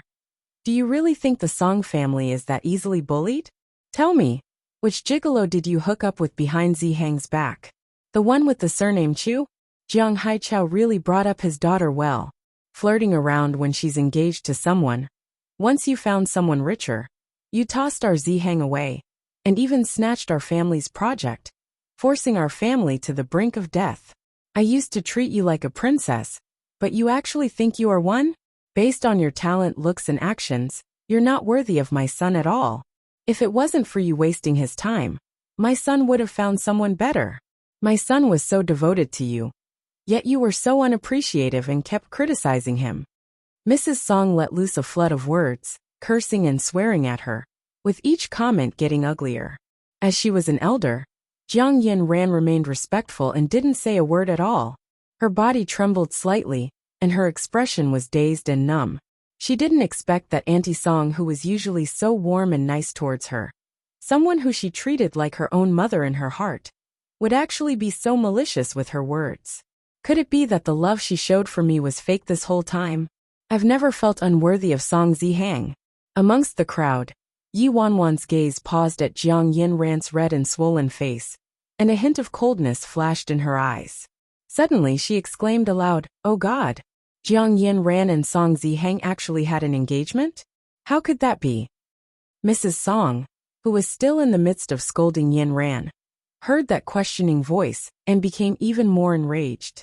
She scanned her eyes over everybody present in the hall and said firmly, "Why wouldn't there be?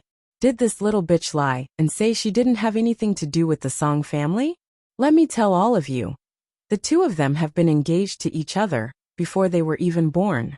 Parents from both families saw their fortunes and exchanged cards. There isn't anybody in our circle who doesn't know they're a pair.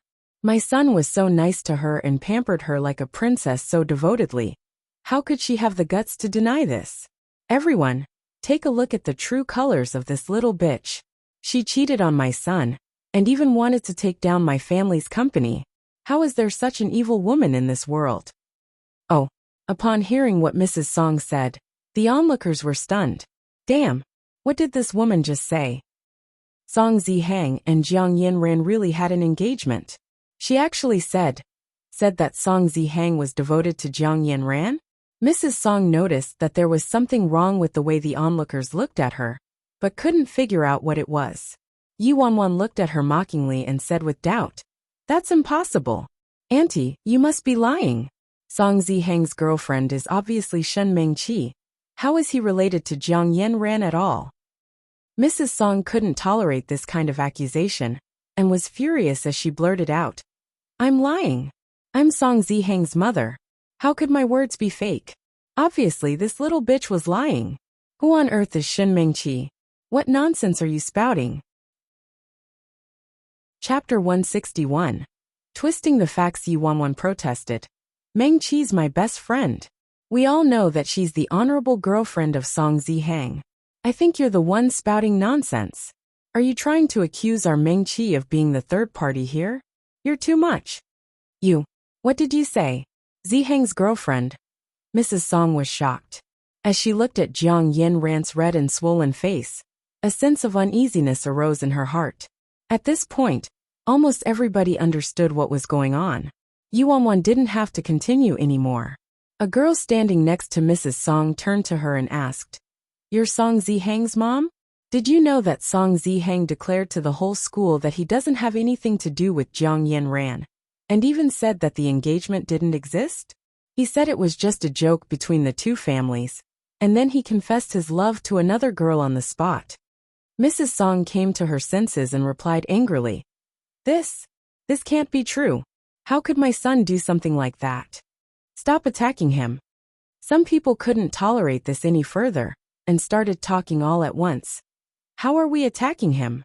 Everybody in school knows about this, we're all witnesses, okay?" "That's right." When Jiang Yin found out that Song Zihang had a secret date with her best friend, Shen Mengqi, she had a fight with her. We were all initially helping Jiang Yin scold Mengqi, but in the end, Song Zihang slapped Jiang Yin in front of everyone, and announced on the school's forum that he didn't have an engagement with her.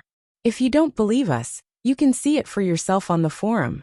Look for the video of Jiang Yin attacking the third party, and Song Zihang defending the third party.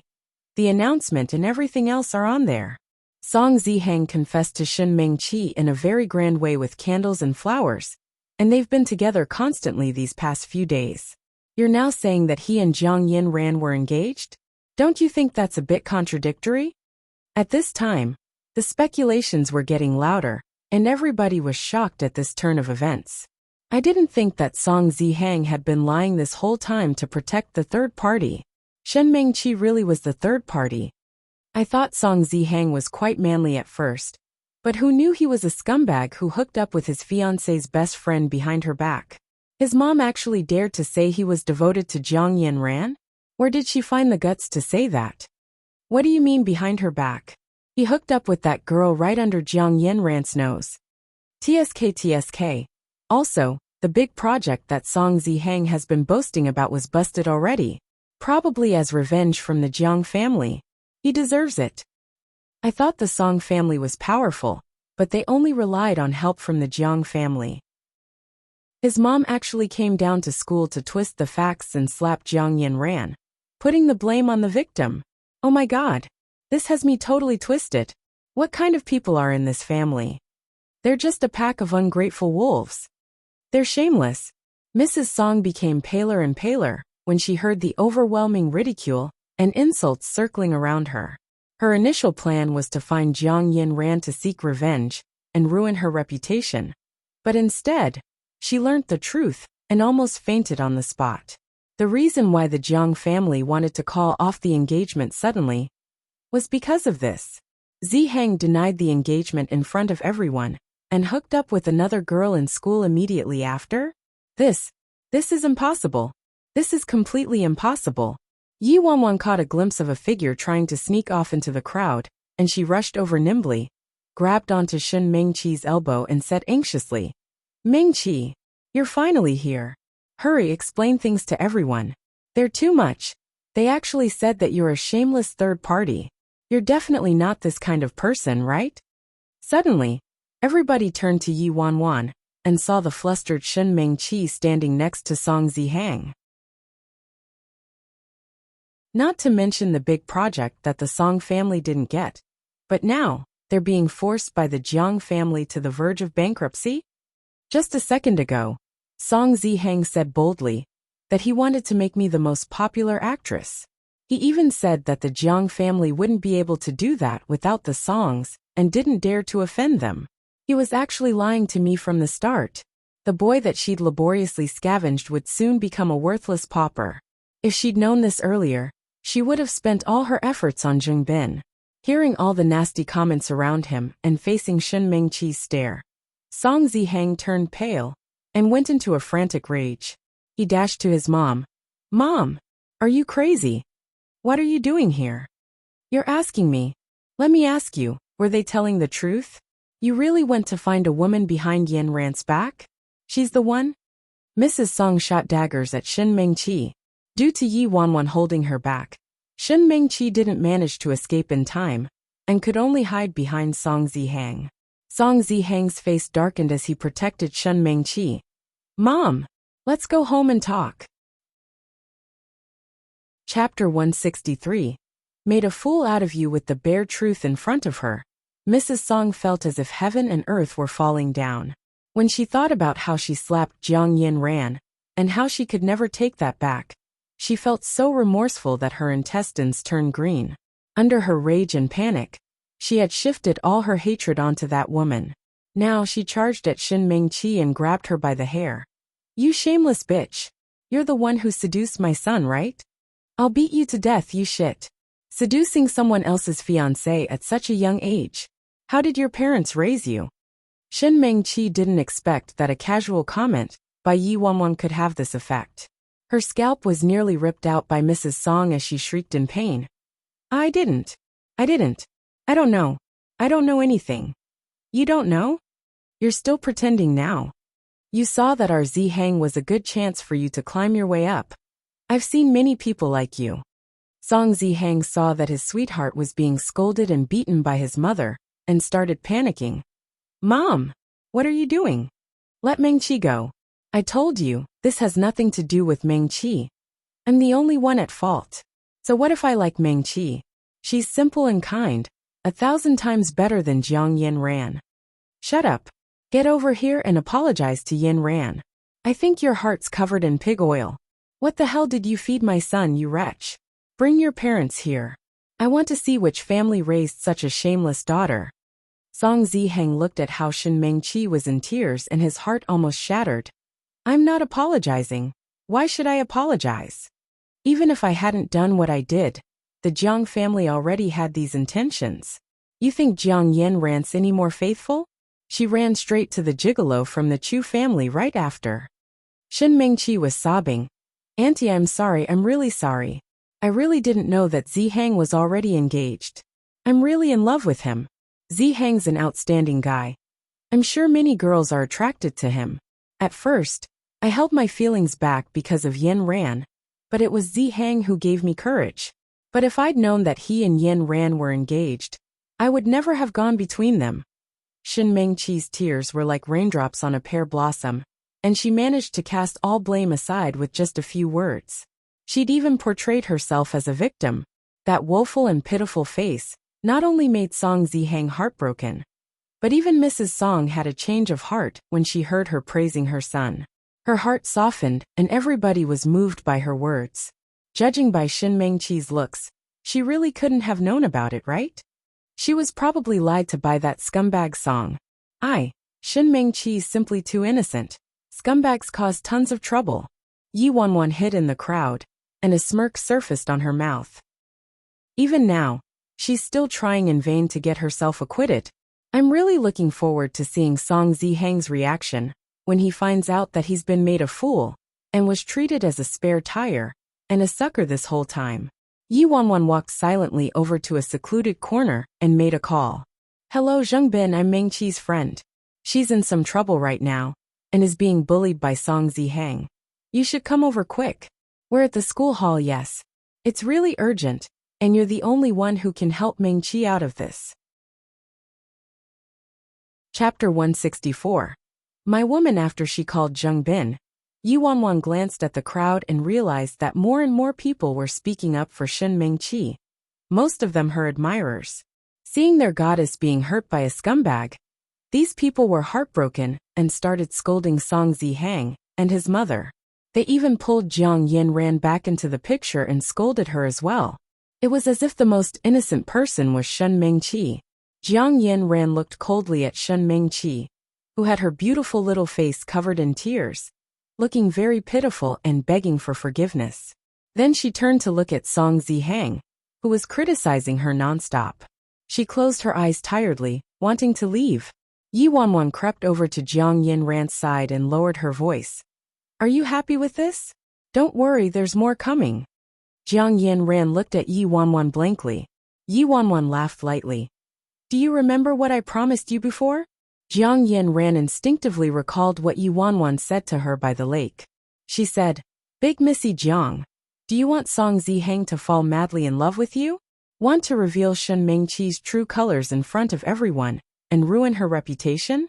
Want to let Song Zihang see Shin Ming-chi's true colors and regret not choosing you before?" It was these words that kept her going when she was at her lowest point.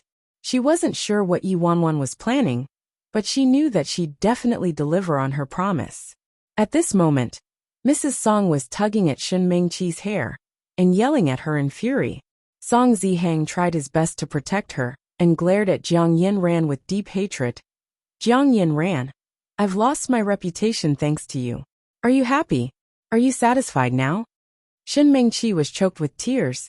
Yinran, I'm sorry. I'm really sorry. Mengqi, you did nothing wrong. Don't apologize to this evil woman. It's my fault for not protecting you better. I should be glad that I saw this woman's true colors before it was too late. Yi Wanwan watched by the side in admiration. Under these circumstances, Shen Mengqi was still able to count on her lies and acting skills to reverse a hopeless situation, regaining her innocent persona. Song Zihang, who'd been used from the beginning and took all the blame at this critical moment, still defended her and spoke up for her voluntarily. Mom, I'd rather die than apologize to this flirt. I'll love only Shen Mengqi in this lifetime. Shen Mengqi's tears triggered the burning anger in Song Zihang's heart. As a proud man, he'd never apologize to Jiang Yinran in front of the woman he loved, no matter what. Just as Song Zihang was protecting his sweetheart with self-righteousness and everybody felt touched, a boy rushed over suddenly and pushed Song Zihang aside. Embracing Shen Mengqi in his arms, Song Zihang, you're a bastard. You're spouting nonsense. Mengqi's my woman. She has nothing to do with you.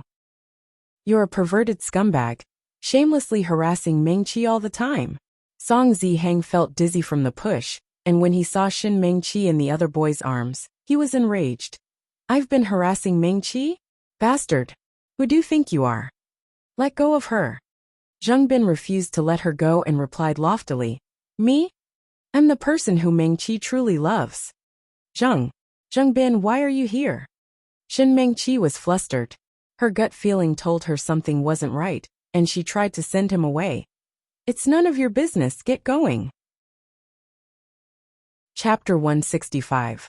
Refusing to give up, Zheng Bin saw Shen Mengqi's tear-stained face, and became even more protective, refusing to leave. I'm not going back. If I hadn't come, you'd be bullied to the death. I have to expose the true colors of this scumbag to everyone. The two guys were so aggravated, like a pair of roosters fighting. They were both unwilling to step back, and Shen Mengqi was completely unable to stop them. She could only watch as they fought in front of everybody. Song Zihang yelled, Tell me, what do you mean by my true colors? Zheng Bin didn't want to be outdone, so he retorted, You're a toad lusting after a swan. You knew Mengqi had a boyfriend, but you keep harassing her. Huh? What a joke. Mengqi's my girlfriend. How could I harass her? Are you insane? Mengqi's boyfriend? Don't tell me you're talking about yourself. Song Zihang sneered without a care for Zheng Bin's words. He simply treated him as one of Mengqi's suitors who had come over to cause trouble out of jealousy. Zheng Bin blurted in a fit of rage. Yesterday, Mengqi and I even spoke on the phone the entire night, and she told me herself that you were harassing her. Shen Mengqi's heart thumped and she quickly interrupted. Stop fighting. There has to be some misunderstanding. Can we talk about this in private? Stop making a show for everyone to see. All right.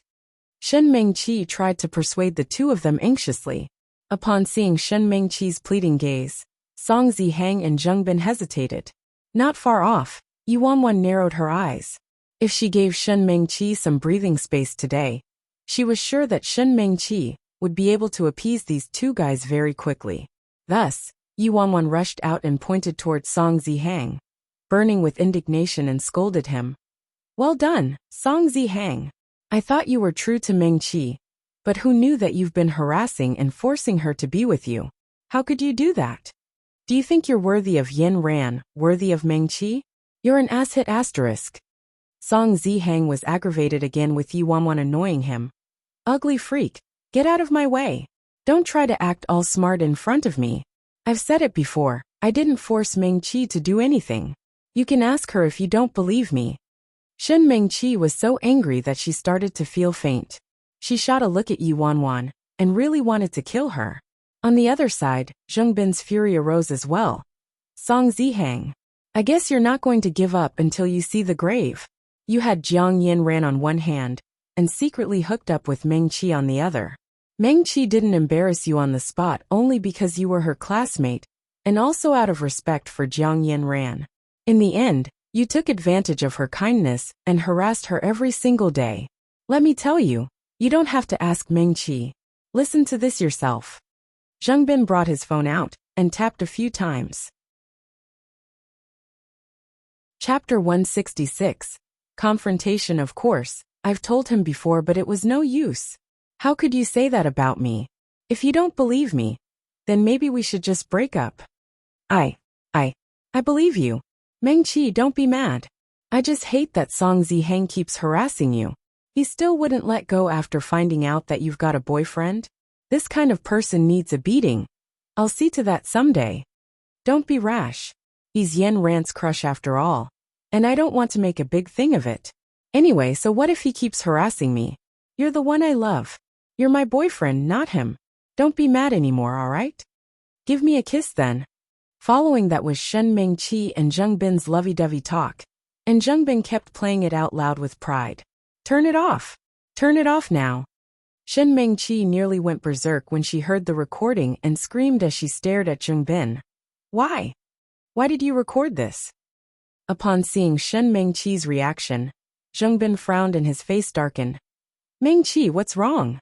I can't let him bully you anymore. As for the recording, I've been recording every conversation we've had over the phone, so I can hear your voice. I had to do this since you said that you want to focus on your studies, so you can't go out on more dates with me. Shen Meng-Chi stood there with her back stiffened. All she felt was the earth and sky spinning. She didn't dare to look at Song Ziheng's face, or the looks of all the witnesses. When Yi Wanwan heard the recording, it was as if she gained confidence, and she marched to Song Ziheng triumphantly. Scumbag. What do you have to say now? I knew it. Meng-Chi's such a nice and kind person.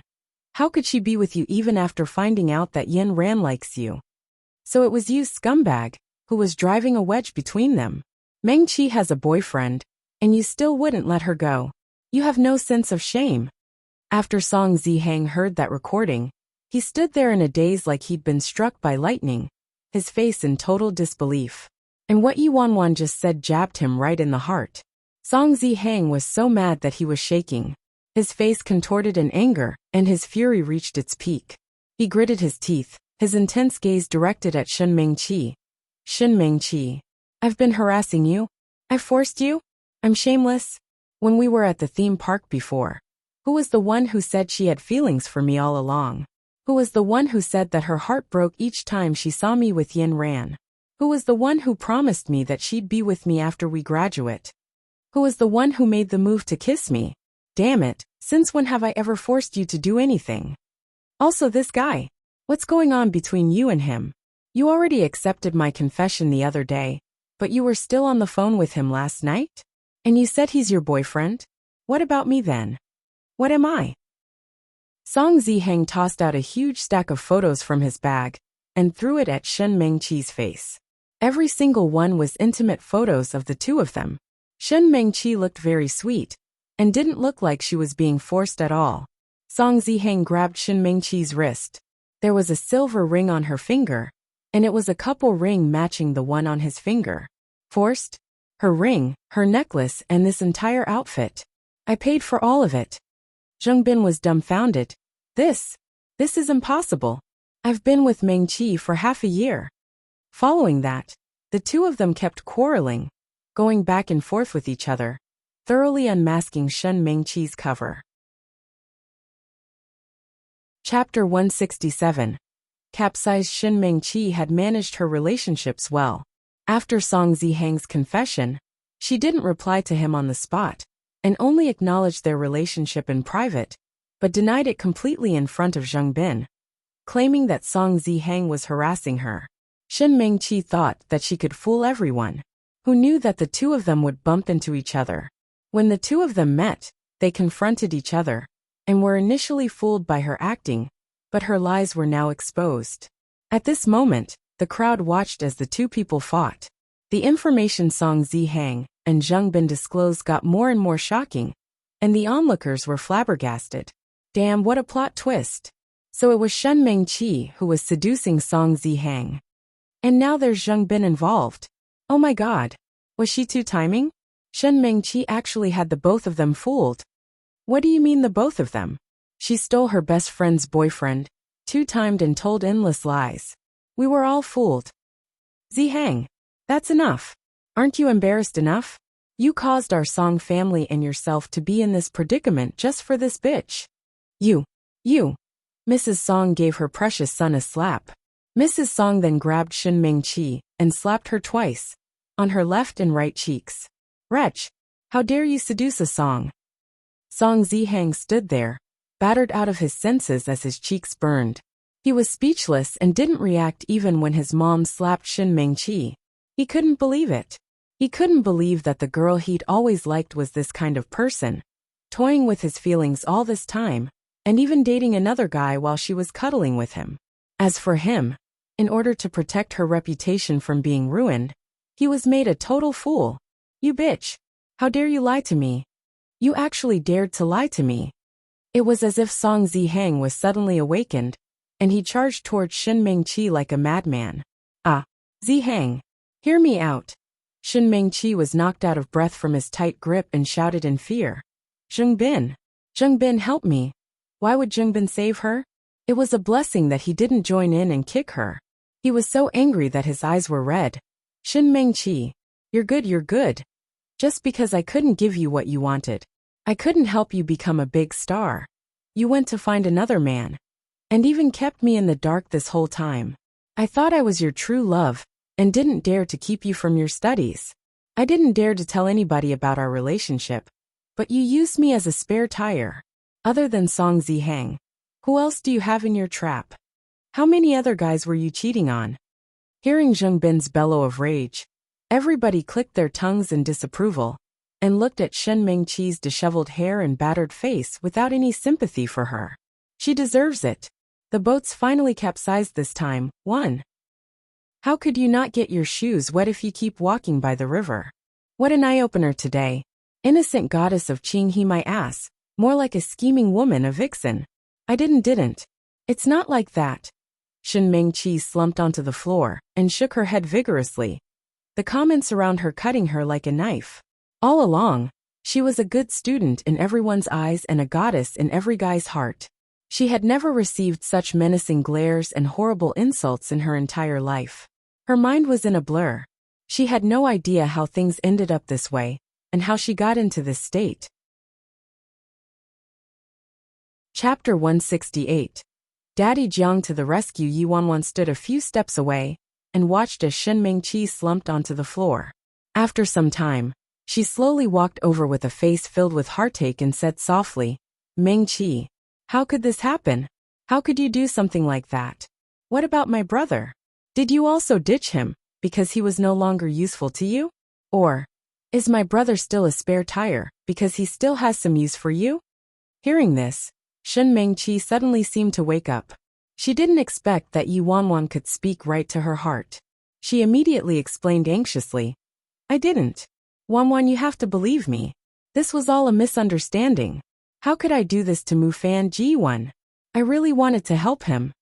Seeing that Shen Mingqi still acted so fake, when there was irrefutable evidence, made everybody despise her even more. At this time, only the ugly freak, Yi Wanwan, is still listening to Shen Mingqi's fake honeyed words. So it really was Shen Mingqi's strategy all along.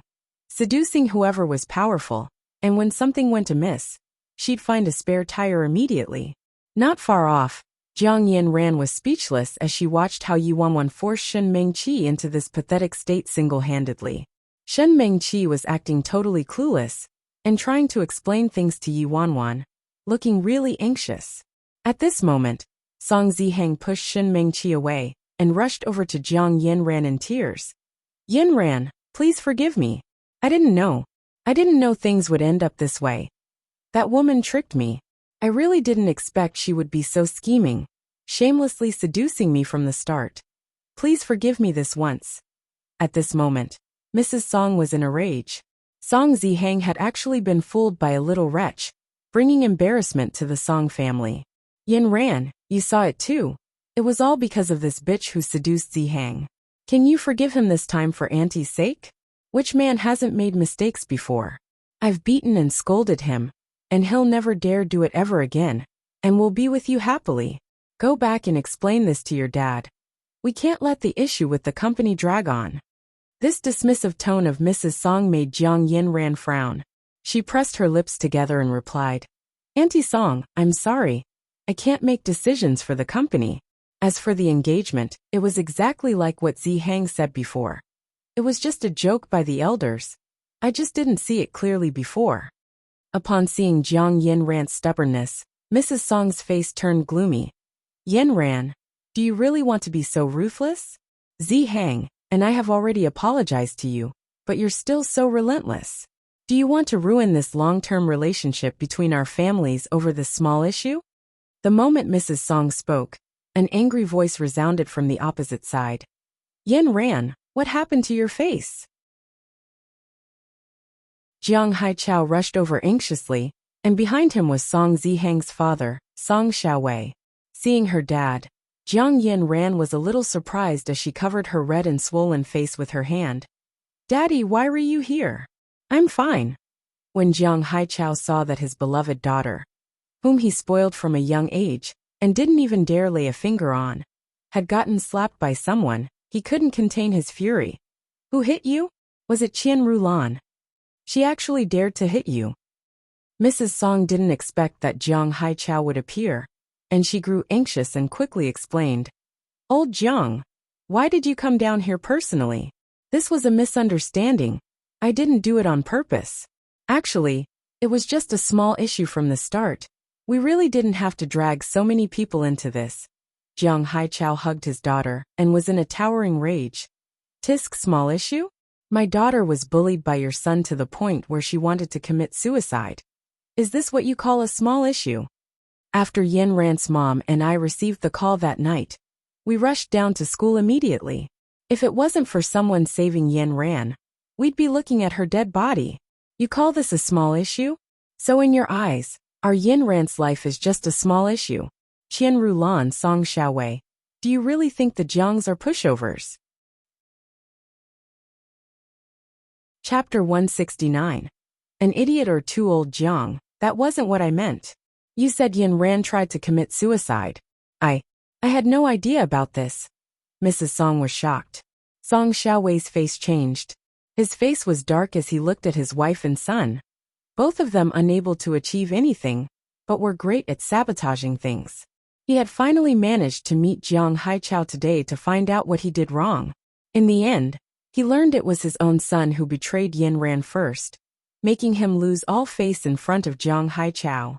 He tried so hard to persuade Jiang Haichao to be more lenient, on account of the friendship between the two families, in order to work together on the project. But then, Song Xiaowei suddenly received a call saying that his wife had gone to the school to stir up trouble.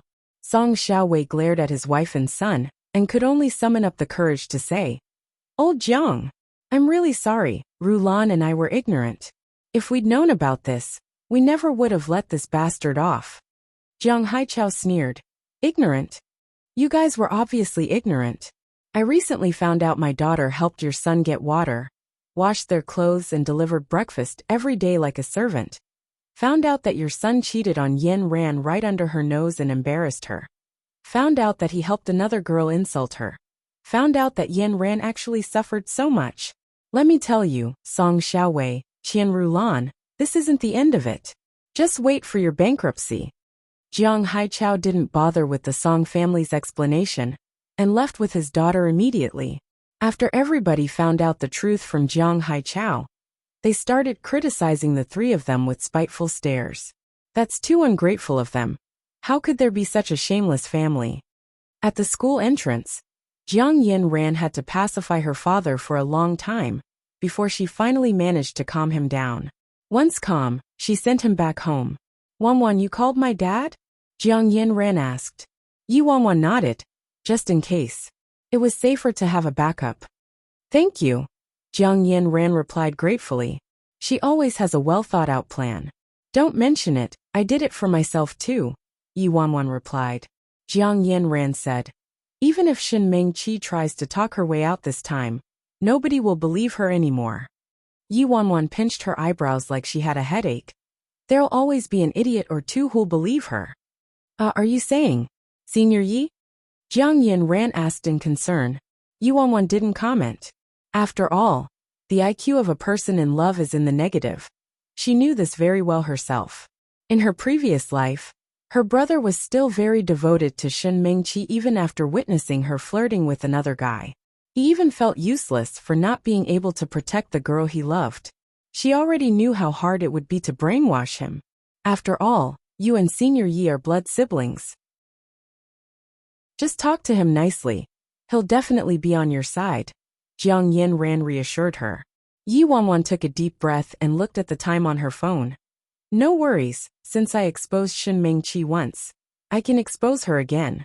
Don't worry about me. You should head back and have a good rest or find someplace to relax. All right. Do you have any plans later? Jiang Yin asked. Today's Saturday.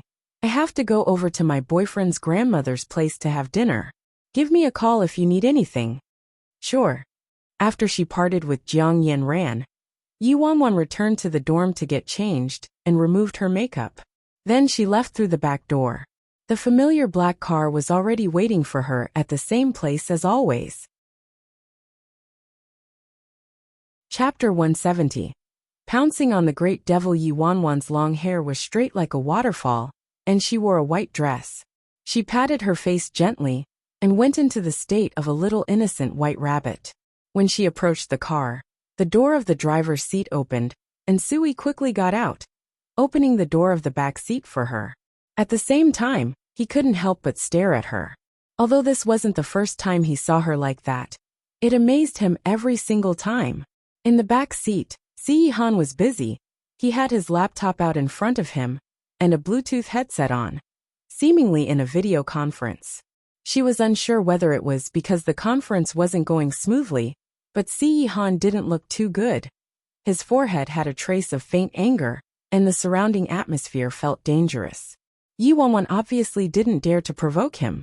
She sat in the corner seat obediently and tried to minimize her presence.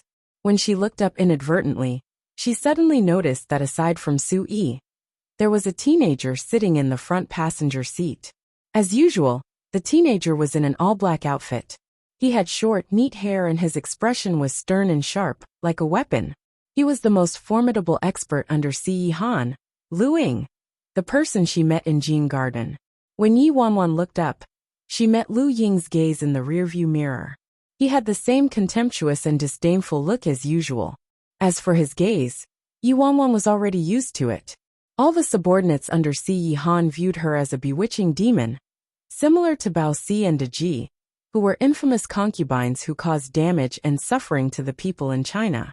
The only difference from her previous life was that in this life, she returned to her original appearance, which was more in line with her title of a troublemaking beauty, and also attracted more hatred. Although she was already accustomed to it, she didn't want to accept these stares like she'd done in her previous life. She really hated the way this guy looked at her. He must be having so much fun calling me a vixen and witch in his heart, right? Damn it. Your master is obviously the one fighting over me, all right? Don't be so unreasonable. If she didn't prove his accusation to be true, wouldn't that be a waste?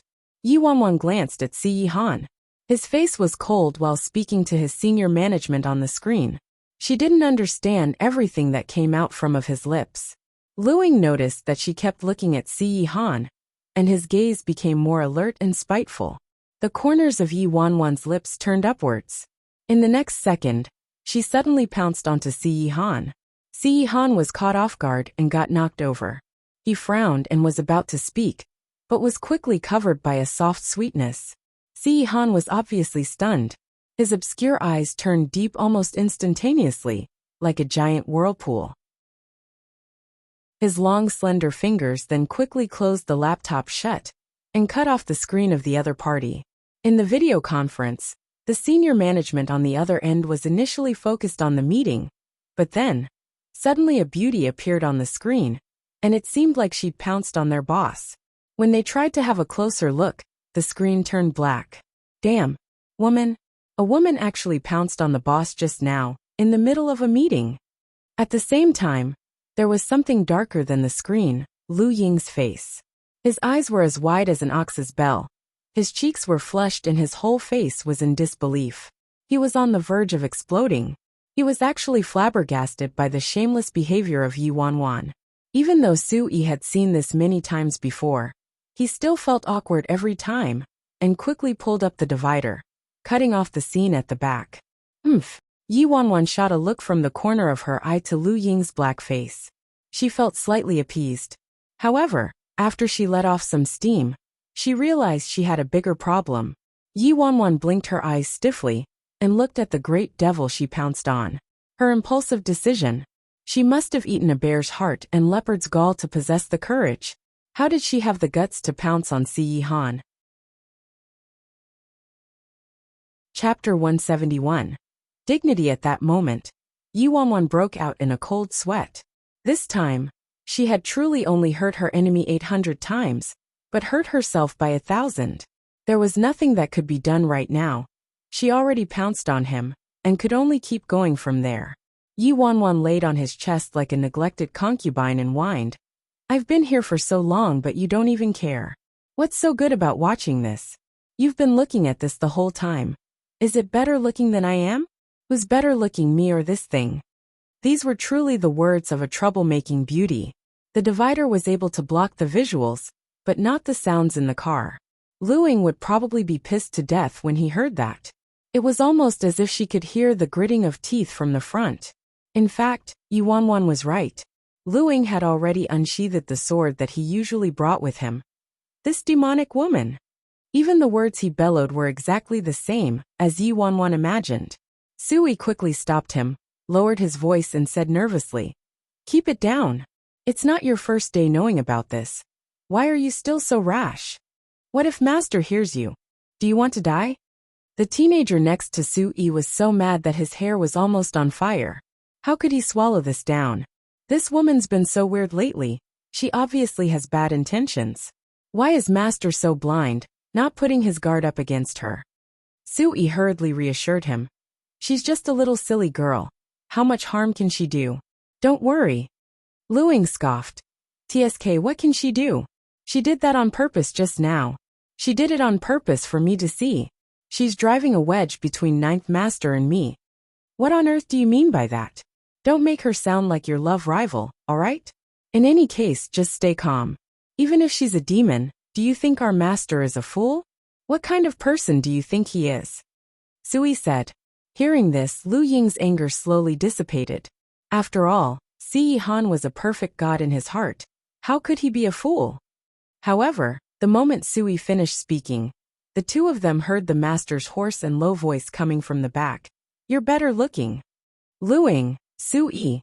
Yi Wanwan didn't stop there, probably because she saw that Si Han wasn't mad, so she gathered her courage again. Yi Wanwan shot a look towards the front of the car, and continued questioning Si Han. Then what if one day, Lu Ying and I fell into a river? Who would you save first?